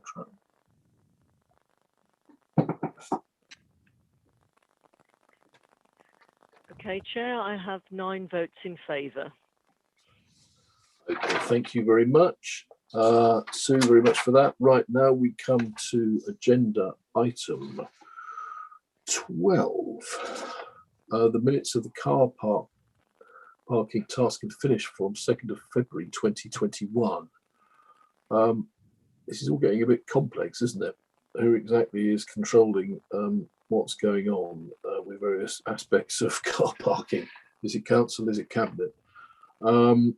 Let's come out to, let's see, Councillor Hayward, can I just ask for you there at the outset? You might have a helpful view. Thank you, Chair. I was just seeking some clarity. The council considered at a fairly vigorous debate on the deferment of an increase in our Category 1 primary car parks last week. And so I suppose it's a question to our monitoring officer. would the issues of consideration of introduction of charges also not go? Is it a function of cabinet or is it a function of council? If I could just see some clarity, please. Yeah, at the moment, there is no car parking strategy. Council reserved that to itself at the back end of, I can't remember now. Last year it must have been 19. If it wasn't 19, it was 20. Anyway, council's reserved the car parking strategy to itself. So my view is that there is no strategy upon which cabinet can engage, and effectively all car parking decisions currently are a matter for council. I think there's an imperative, isn't there, of actually bringing forward the strategy rather than I don't want to disrespect what the car parking tough is doing, but what appears to be a sort of a degree of piecemeal recommendations coming through. I think there needs to be a strategy that is put forward, that is adopted by council, that cabinet can then implement. That's very helpful advice. Thank you, Mr. Gordon. I suppose, Chair, if I might then, that my proposal would be to refer item 47 on that, if I may. I mean, that's currently we're engaging in a community asset transfer policy consultation with town and parish councils. So, a review of the options of managing those that don't generate revenue, that sort of ties into that. And certainly minute entry 48 and 49, I'd be happy to propose that that's deferred or referred to full council to make the decision, as was the previous one, because it's outside of the remit of the cabinet. Thank you, Chair. Okay, so Can I just say, Chair, what would you? I mean, that's probably what would have happened anyway. I suppose that does cabinet want to make a recommendation in that regard, or simply pass it on without comment? Normally, one would expect some sort of recommendation for council to consider, but entirely for cabinet whether it would rather defer or I mean, I think I'll be interested to see what other cabinet members think, but I think council has taken these powers to itself, and I think that's where they should lie at the moment. I also think we'll have to discuss this cabinet over the next week or so. We do need some form of strategy here. It does seem rather caught, doesn't it, between 2 or 3 different, staging posts, whether it be the TAF or cabinet or full council, and that's not really helping. So, Councillor Hayward, what are you proposing exactly again? Sorry to be thick. Taking advice from the monitoring officer, I'd simply propose, given his very sage advice, that cabinet refer these 3 items to council to consider. Is that 59, 60 and 61? No, 47, 48 and 49. Okay. Two involving charges increases, which we know are a subject of much debate at council. I'm sure all council would like to discuss those. And item 47, simply because it ties into strategy, and also it's linked in intrinsically almost with another ongoing consultation. Okay. Yes, please. Well, I was Henry. going to say, I mean, the alternative is you refer it back to the TAF with a recommendation that actually a composite strategy is effectively brought forward, rather than again what is a sort of piecemeal. I mean, it's a difficult position to be in, isn't it? Because there are some changes you may or council may wish to make, but equally council needs to have a strategy. So, or I suppose you could do both. You could refer it on to council and ask the TAF to come forward with a strategy for you to consider to recommend to council. I would say the TAF's there. Let's go back to the TAF. That seems like a good idea with this, and it's wrong to bypass it. They've been doing, a lot of work now for a year. Councillor, I would come to you, Councillor Moulding, but I've got a feeling this won't. So, Councillor Rowland. Thank you, Leader. I actually agree, because of the decision that was made by council last week, that this should be referred back to the TAF, where in the light of the decision that was made by full council last week, considering the deferral of daytime charges, etc., that this should be reconsidered and looked at, bring back to so that TAF can reconsider. Okay, so committee, are you happy then that 47, 48 and 49, we return this back to the TAF? Is that okay? Can we take a vote, green ticks for yes and red crosses for no?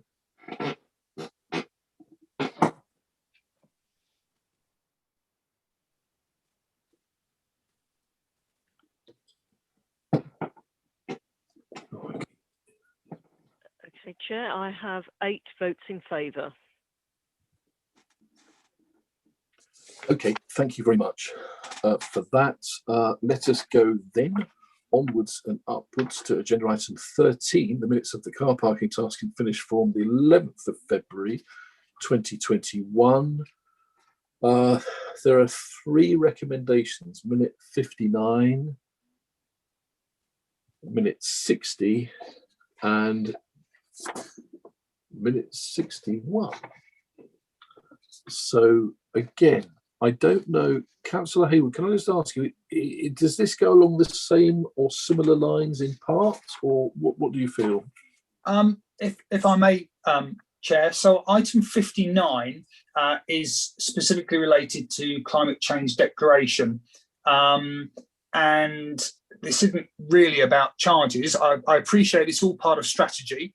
But on this particular case, there are time-sensitive issues that I think it's pertinent that we consider this. So recommendation 59, item 1, the car parking task and finish forum endorses the ongoing work with Diletti phases 1 and 2. That I think is perfectly sensible. Item 2, that the service lead environmental health and car parks presents a report to cabinet as a matter of urgency seeking authority, and the rest of it's there.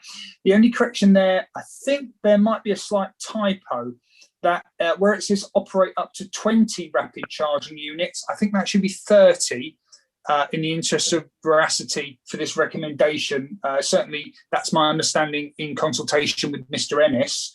But certainly as a matter of urgency, because this is very time sensitive. We're being invited to partake by another authority, and I would be loath to miss the opportunity for this exceptional opportunity for East Devon to really put its mark on EV charging, because that ties into so many things. It's an economic driver, it's a tourism driver, it's a green initiative driver. So I think we need to grab this with both hands, this opportunity. So I hope that at the next available opportunity of cabinet, that report can come forwards to give us a chance to discuss it.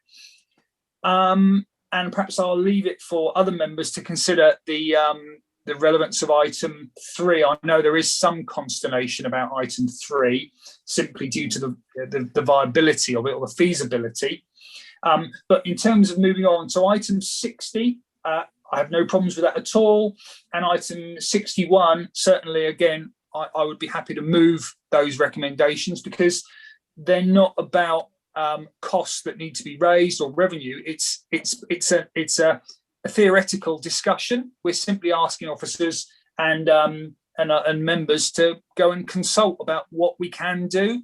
That's my view, Chair, but I'm obviously happy to be contradicted or corrected. Thank you. Okay, thank you, Councillor Hayward.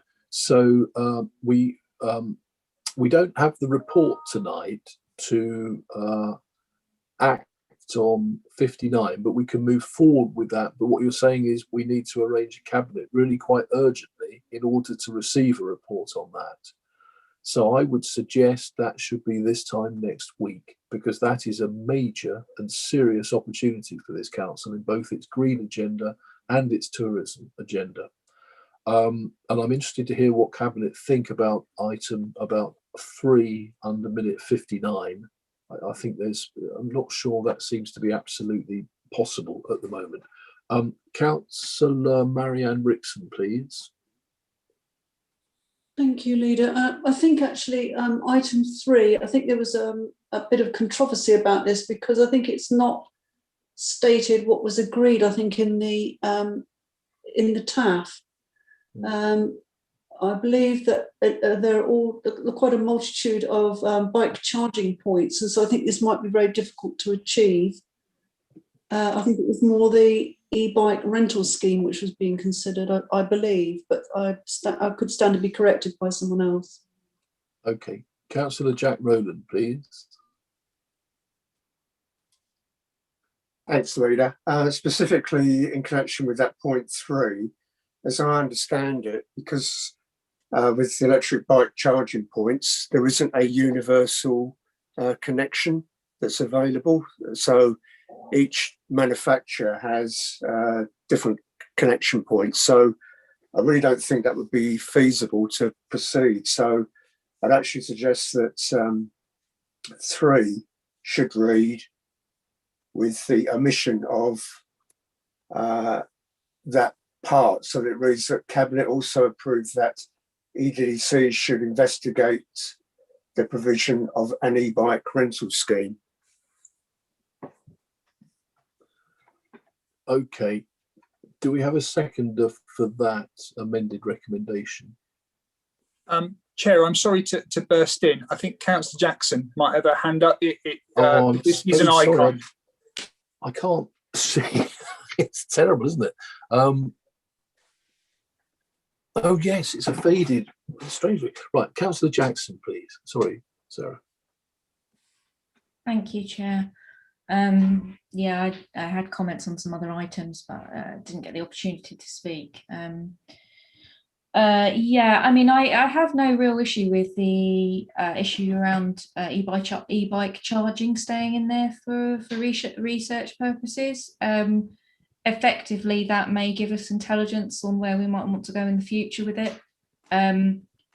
I personally, as an e-bike owner myself, can't see that being a viable option right now, but I don't think it, and I think that would become apparent quite quickly to the officers undertaking the research, but I can't see any harm in leaving it in that recommendation for a report, to be honest.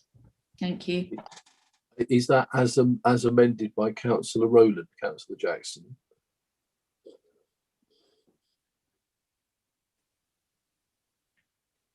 Sorry, I didn't catch that, Chair. Oh, sorry.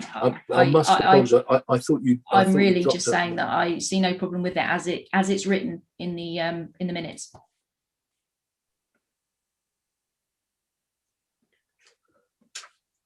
Okay. So, Councillor Young, please. Thank you, Chair. I don't see any problem with 3 because we're looking at electric bike charging points. As electric bike owner myself, yes, there are loads of different types, and I'd rather walk off with a battery and charge it up with a 13 amp plug somewhere rather than leaving it in some location. But we should. No, there's no problem with leaving it in there. We have got some e-bikes in East Devon, so the only alteration to this would be provision of further e-bike rental schemes. Okay, all right. Councillor Rowland, are you happy to drop your deletion there? Well, as I'm not an e-bike owner, I defer to people that have got the greater knowledge about it then.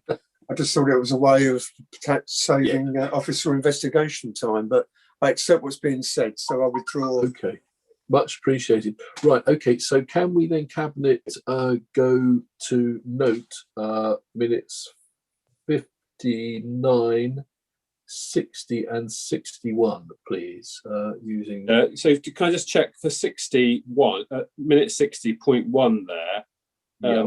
I would say that falls within the purview of not having a strategy is going to be a decision for council. So the only thing I was just wondering is if you are bringing a report back, so to effectively note and agree what's there, but require your report on the Innovate UK funding Exeter rapid charging point project, that report also covers off this trial, so that if there is onward recommendations there to council, that it's all picked up as one report. Does that make sense? Because everything else is effectively stuff that can be pushed on. It's not going to make any immediate changes, but those two will. So if council needs to decide on those, then they can be rolled up in one report. I think there's an urgency, isn't there, Councillor Hayward, to submit it to the Innovate? But but you're asking for a report to come next week to Cabinet for that, so that's okay. Yeah. You just wrap up the trial in there as well, so that if there is a recommendation there to council, which we think there probably is, because of the budget implications, not least, then it all goes through as one. Okay. Does that accord with you, Sorry, Councillor Hayward, as well? Does that make sense to you? I'm hoping. I was trying to make it easier. Yeah. Yeah. I mean, yeah. I mean, I think one is urgent and the other isn't, maybe. Yeah, without a doubt, there is. I get a sense from the officer concerned. There is a sense of urgency here, and for the sake of simply another meeting to have that report, and I've seen the draft report. It makes perfect sense. There's dare I say, very little risk, if not nil risk, and certainly the potential on a variety of platforms for gains for this council and our residents. So yes, I mean, I think I just need to clarify. So the wording from the monitoring officer as to how we put this forward. I'm sorry, Chair, as well. I think Councillor Jackson wanted to come back as well. Yeah, no, I've seen it this time. Councillor Jackson, please. I'll come back to you, Henry. Sorry. My query was whether or not this needs to go to council at all, or whether this can come through Cabinet, given the nature of what's involved here. And I don't know. I seek guidance on that one. Well, that's interesting, isn't it? Because council's not actually spending any money on minute 59, is it? It's somebody else who's going to pay for it.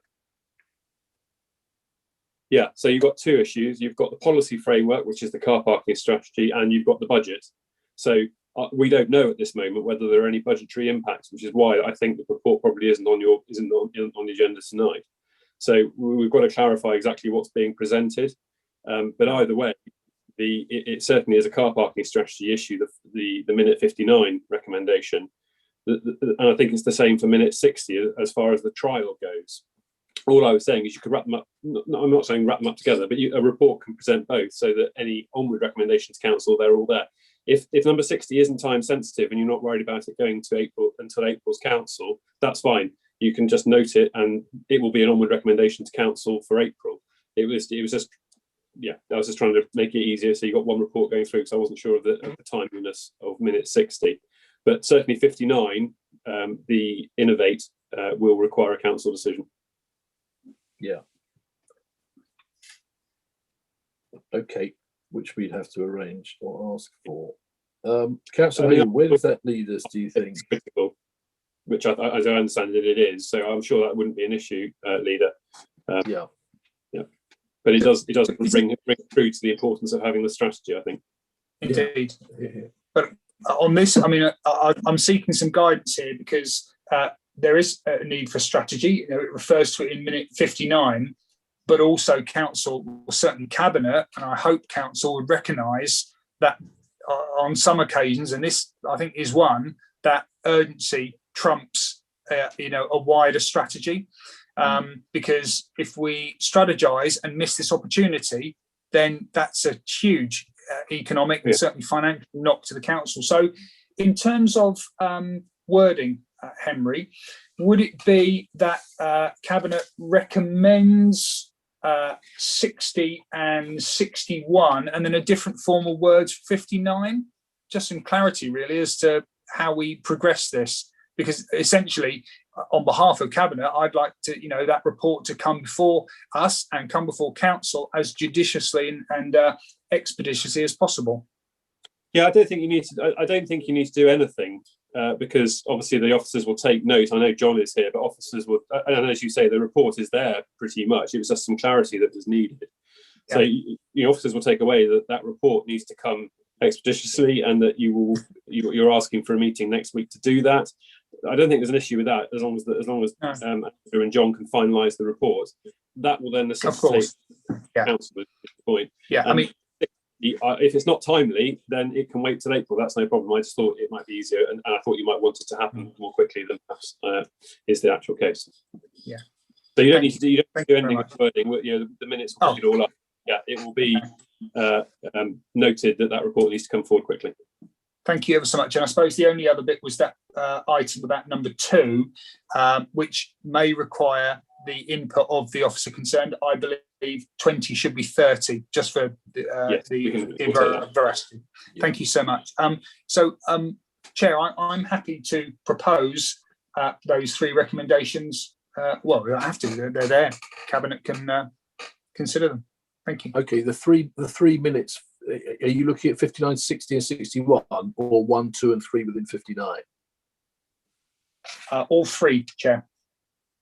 All 3 minutes, 59, 60, and 61. Yes. Okay, right. So let's go to a vote.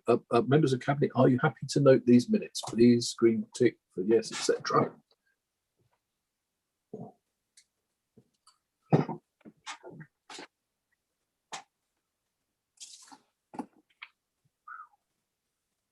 Okay, Chair, I have 8 votes in favour. Thank you very much, Sue. Right. Is that the end of car parks for tonight? Please let it be. Let's get ourselves a strategy, Cabinet and Council. We're in no man's land, ain't we? Right, agenda item 14, the minutes of the Scrutiny Committee, the 4th of February 2021. Members, are you happy to note these minutes? Green tick for yes, red cross for no.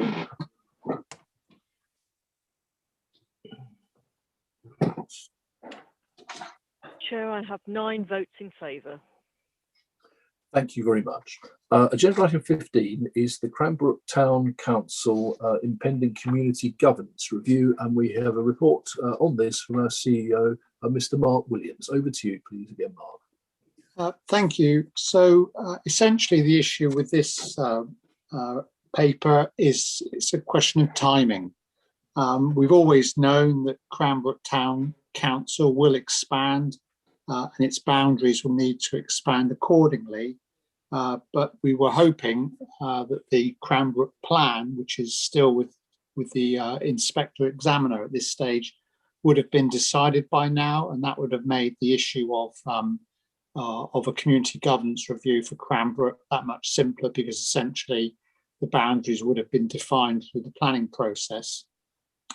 That hasn't happened yet, albeit we certainly hope that come the summer the plan will have been approved, and then if any changes are required, gone out to consultation and then back to council for adoption.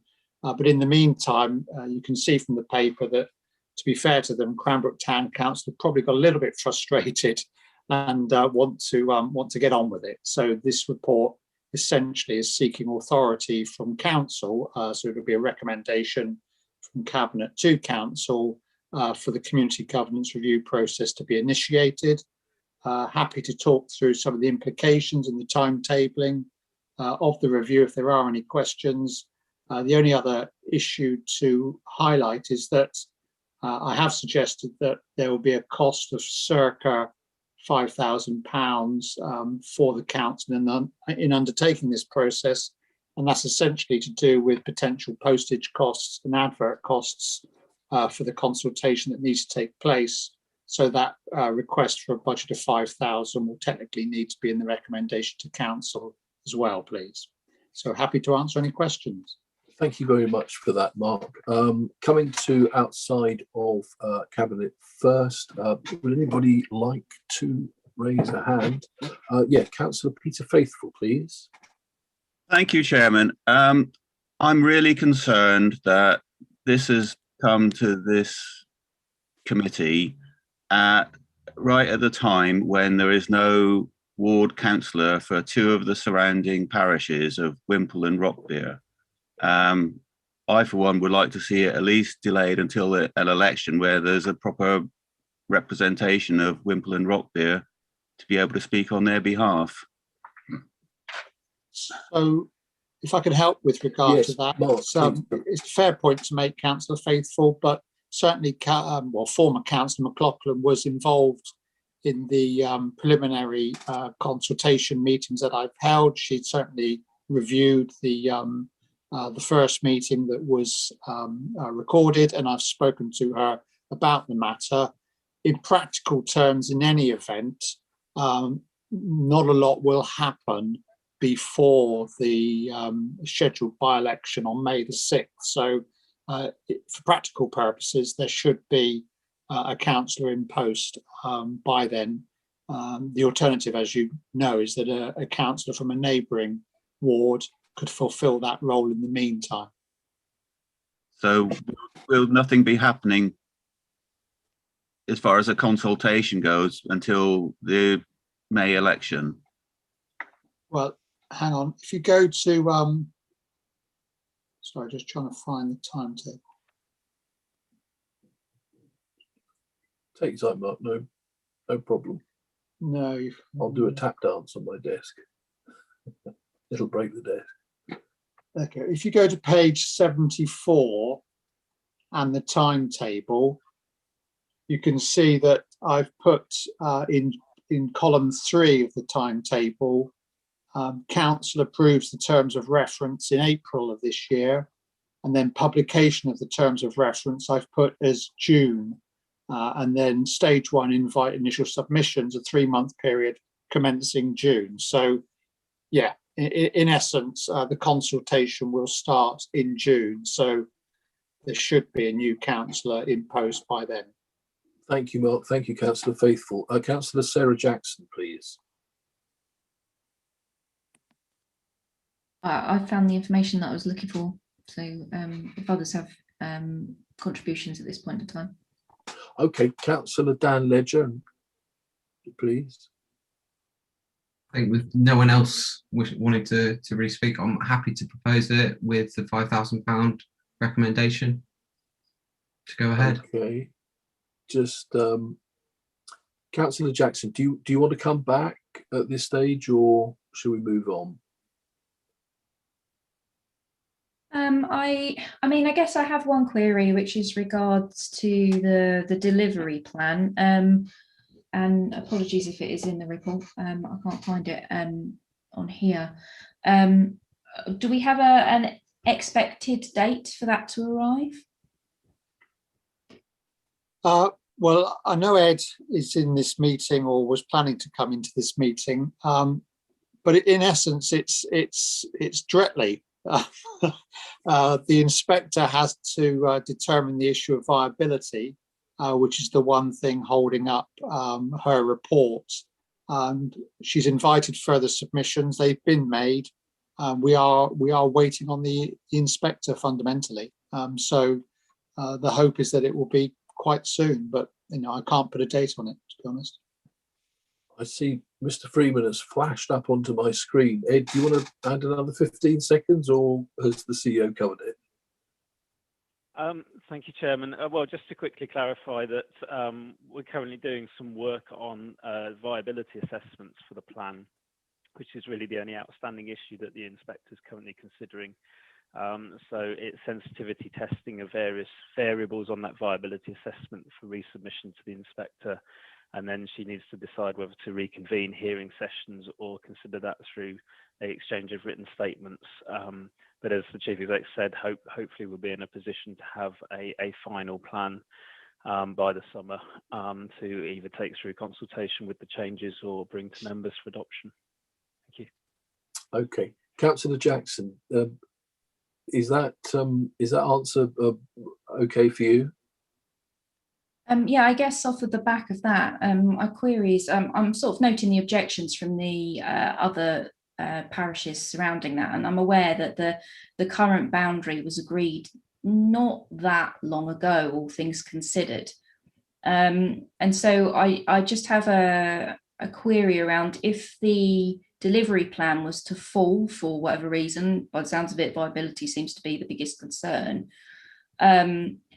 What would the impact therefore be on the plans that are currently in place? Because I'm aware that those neighbouring parishes have their own neighbourhood plans as well. So if that doesn't come off as we are expecting, and I think hoping it will, I'm just wondering if it's premature to proceed down this route with the governance review for that area until that delivery plan has been confirmed. That's my only reservation. Mark, what do you think on that?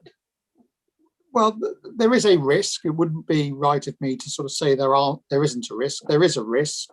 I think my assessment of the delivery plan and the issue of viability is that that goes as much to the level of facilities and amenities that may be affordable within the expanded community. I don't think it will necessarily detract from the actual principle of expanding the community, because fundamentally the district needs the housing that Cranbrook is going to provide. So I think the likelihood is that the housing will happen in any event. The issue will be whether, as the local planning authority, we can achieve everything we want to achieve in terms of what we put in the plan for, infrastructure, assets and facilities, for example. So the other thing I'd say as well is that, there is a year for this process to take place. If we haven't been able to sort it out by the end of that period, then we'll have a host of other problems on 5-year land supply and other things to worry about, rather than necessarily, I think, the principle of community governance review. Okay, thank you. Councillor Hayward, please. Thank you, Chair.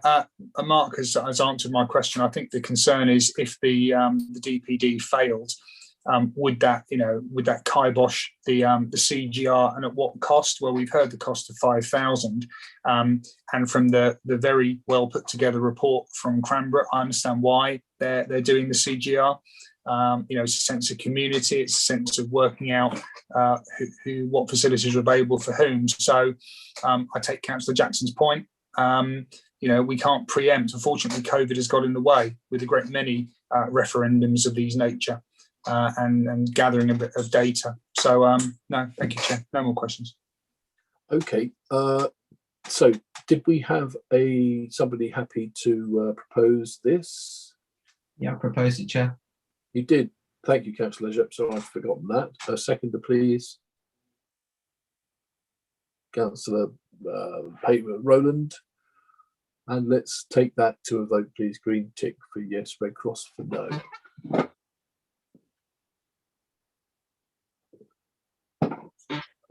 Okay, Chair, I have 9 votes in favour. Thank you very much, Sue. Thank you, Mark, indeed, for that report as well. We now go to agenda item 16, which is the Cranbrook Sports Pavilion delivery. And we've got some words on that from Mr. Ed Freeman, please. Ed, over to you. Thank you, Chairman. So members will recall at your meeting on the 6th of January, you discussed the delivery of the Cranbrook Sports Pavilion, and it was agreed that in agreement with the Cranbrook Town Council that they should take a leading role in terms of its delivery. There's been some further clarification since that meeting in terms of how they wish to do that, and the intention is now to convert the new community partners Section 106 requirement to deliver changing rooms into a financial contribution and add that to a number of reallocated contributions within that agreement to give a total sum to enable them to take on the procurement and delivery of a sports pavilion that would be fit for purpose. So this is a slight variation to what was agreed by Cabinet in January. However, this can now be proceeded through the planning process as a deed of variation, because there's no intention for the council to take on any assets under this proposal now, as there had previously been when the report was brought in January.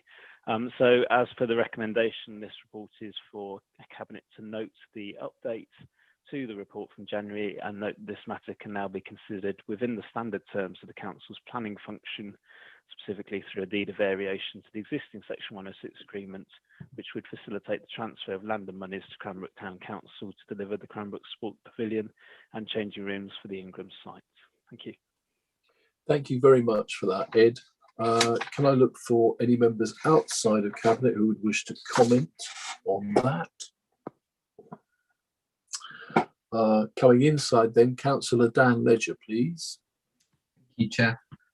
It's just a congratulations to Cranbrook Town Council. I think it's a win for localism, and I look forward to seeing them complete the project and delivering the new facilities for their town. Here. I thoroughly endorse that, and I look forward to seeing Councillor Blakey out there with his step ladder and his roller brush and all the rest of it, whatever they're called. No, good luck, Karen Brook, on that. And I'm sure you'll do a better job within the public sector. Is that heresy? Oh, sorry about that. Right, Councillor Paul Hayward, please. Thank you, Chair. Just more than happy to second that. Delighted that they can crack on and deliver that facility. The residents are crying out for it, so let's just let them get on and congratulate them when it's done. Okay, thank you. Let's go to a vote on that, please. So green ticks for yes, red crosses for no, etc. Okay, Chair, I've got 9 votes in favour. That's great. Thank you very much for that, Ed, and thank you, Cabinet. Agenda item 17 we have already covered at the top of the agenda this evening. Agenda item 18, Housing Option Team staffing requirement, and we have a report presented by Mr. John Golding, our Strategic Lead for Housing, Health and Environment. Over to you, John, please. Thanks, Chair. So, as you can see from the report, and we know from experience, we continue to witness a very high level of homelessness, and one of our priorities as a council is to ensure that we have a decent home for all of our residents in East Devon, and to put simply, to get a roof over people's heads. The homeless situation is a national concern, and previous reports to Cabinet and the Housing Review Board have looked at the reasons why we are experiencing local pressures on homelessness. But this, combined with the Everyone In campaign that the government launched at the start of the pandemic, is indeed translating into additional pressure on our services.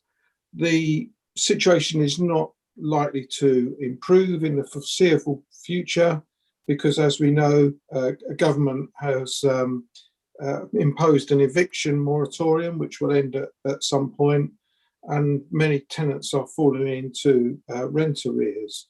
So as a consequence, we've got very high levels of people in temporary accommodation and increasing numbers of people that are approaching us for assistance to prevent them becoming homeless. The government have increased grants to local authorities for homelessness, and you can see in the report that the homeless prevention grant has been confirmed at £261,000 for East Devon. And so what we're asking Cabinet approval for is to increase in a modest way our officer capacity. We have a part-time job in the Housing Options team becoming vacant. We want to convert that into a full-time post and use the government funding to support that extra cost of about £14,000 so that we don't incur any additional costs on the general fund.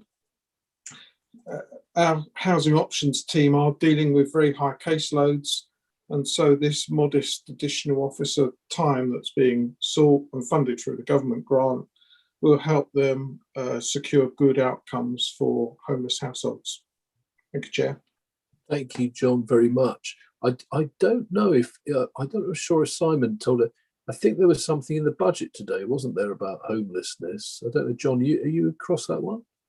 There was some modest funding for domestic abuse coming through to us. It was our allocation was £32,000. I did see that in the budget. I wasn't aware of any other funding coming through. My mistake. I think you're right there, John. Thank you. Unless somebody else has got right. Thank you very much for that, John. Members from outside Cabinet, would anybody like to speak on that, please? Councillor Steve Gazzard, please. Yes, thank you, Chair. Can I say I welcome the report from John, and as he says, the issues aren't going to go away. There's still going to be severe problems with homelessness, and walking around my town centre today, I bumped into 2 long-standing homeless people. So I hope Cabinet will endorse the recommendation. Thank you. Thank you very much, Councillor Gazzard. Okay, coming back into Cabinet, Councillor Megan Armstrong, please. Megan. Thank you, Chair. Yeah, well, it's just to confirm. Yes, I'm obviously fully in support of this recommendation, and I hope that cabinet members will be able to support it. Thank you very much. Yeah. Thank you. Is that a proposal, Megan? Oh yes, I could propose it. Yes, thank you. Why not? Thank you. Yeah, Okay. yeah. Councillor Marianne Rickson, please. Thank you, Leader. I would like to second this because I think this is, sadly, this is going to be very much needed because I believe that this situation can only get worse within the medium term, I think. And so I think it's absolutely vital that we do approve this. Thank you, Marianne. No further speakers. I think I'm going to reflect here that this is easily the most serious item on this agenda tonight. And I'm going to note how few, how interested, passionately interested members are in the minutiae of turfing, a little bit of Exmouth, or playing politics with a management review. Anyway, we've got a proposer and a seconder, so can we take a vote on that, please? Green tick for yes and Rick Ross for no. Thank you. Ooh, where is it? Okay, Chair, I've got 9 votes in favour. Thank you very much indeed. Huge thanks to you, John, for all of your work in this area, and to Megan too, who I know is very passionate about this and very supportive. Thank you, Megan, and good luck with it. Agenda item 19 is Sidmouth and East Beach Management Plan, standing orders exemption. And it says here, a report from Tom Buxton Smith and Andrew Hancock. So I'll leave it to Tom and Andrew to, so Jeff, he's got his hand up there. Let's come to Councillor Jeff Young very quickly first. After you, Jeff. Oh, you're on mute mysteriously, but it doesn't seem as if you are. Miss Witch. Fiddling with, let's see, fiddling with this. I'm there now. Yeah, I gave them the night off. This is just a detail to sign off regarding continuing with the present consultants that we have.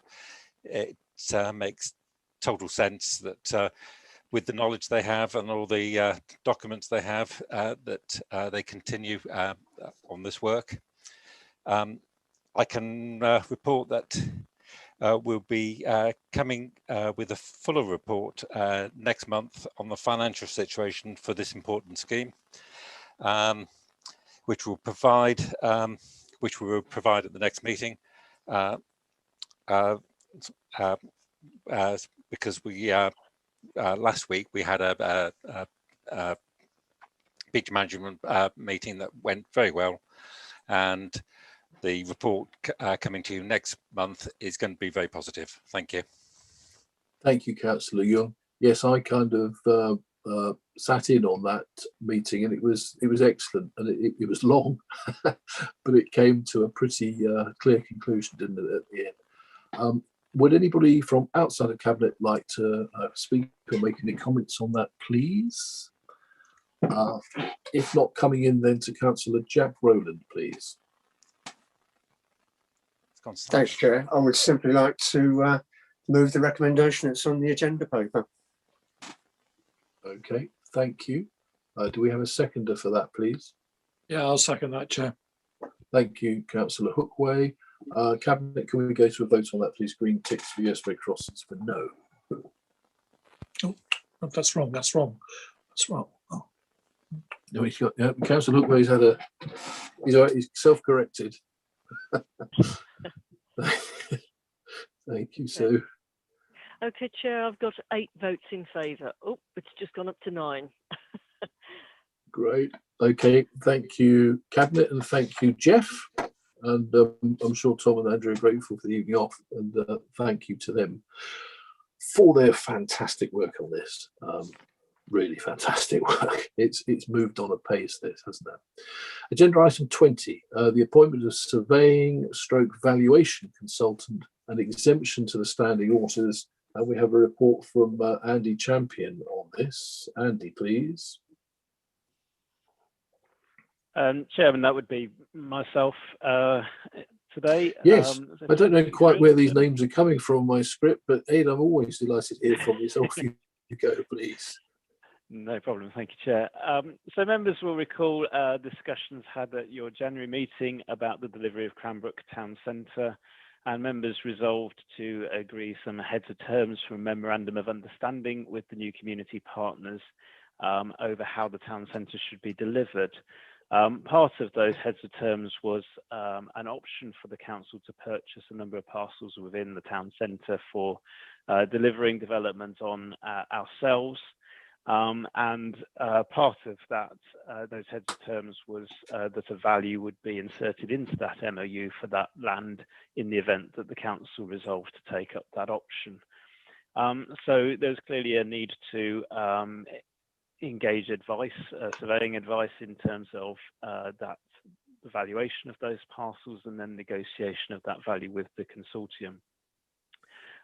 Due to workload pressures in the estates department within the council, it was decided that we needed to send that work out because we simply didn't have the capacity in-house to undertake that work. And it was resolved that Lambert Smith Hampton were an appropriate party to go to, primarily because of their previous involvement in advising on developments within Cranbrook Town Centre to the council earlier in the negotiations of the MOU. They are also one of the few local surveying consultants who don't represent another party involved in Cranbrook as well, and therefore don't have an other interest that would be prejudicial to this. So through the exemption standing orders process, the LSH have been appointed to undertake that work to value those town centre parcels and negotiate with the consortium to seek a best value for the council. And the Cabinet report is asking for members to note that that exemption standing orders has been made. Thank you, Chair. Thank you very much, Ed, for that. Any members outside of Cabinet like to ask any questions or pass any comments on that? Okay, coming back into Cabinet then, please. Cabinet members, anybody like to say anything on this one, even if by way of proposal? Chair, Councillor Ledger's got his hand up. Yes, thank you very much for that, Sue. Councillor Ledger, please. Very much, Chair. I feel like I'm Mr. Cranbrook tonight. It's the only items I'm talking on. I just see this as the next step to us actually delivering the town centre and working with the consortium to deliver it. As soon as we have these land values, we can then go on to sign the MOU and actually start seeing some planning applications coming forward for town centre delivery. So it is a really exciting time, and yeah, I'm just happy to move the recommendations that we note with the report. Thank you very much. Councillor Hayward.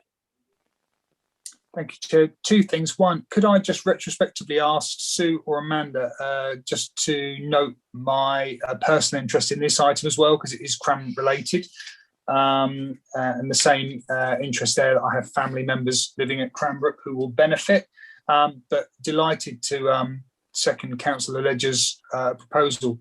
This is what we aim for. We're moving ahead with the town centre. We agreed this was the best course of action. We agreed that we'd come to an agreement on the MOU and the price. Once that's done, we can start investing in Cranbrook. And I know that Andy Wood and his team are absolutely chomping at the bit, as is Naomi, to get this going forward under the EZ. Thank you. Thank you. Councillor Armstrong, please. Well, thank you, Chair. Yeah. Sorry, Councillor Hayward has just reminded me that I should have declared an interest right at the beginning of the meeting for all the Cranbrook items, because I also have a family member who lives in Cranbrook and may well be benefiting from all of these things that are happening there. So apologies for not saying it earlier.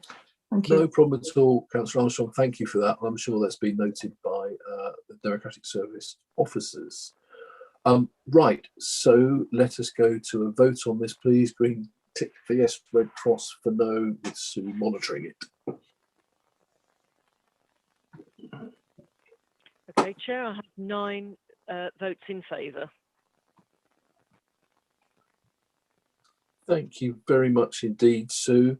That was the final item on the agenda for this evening. It brings us to an end. Thank you, everyone, including any members of the public watching online, for taking part. Can I just remind those who are present that the supporting officer will confirm when the meeting is no longer being recorded or going live. And until then, your comments will be live to the public. Other than that, thank you very much and good evening to you. Thank you, everyone. Good evening.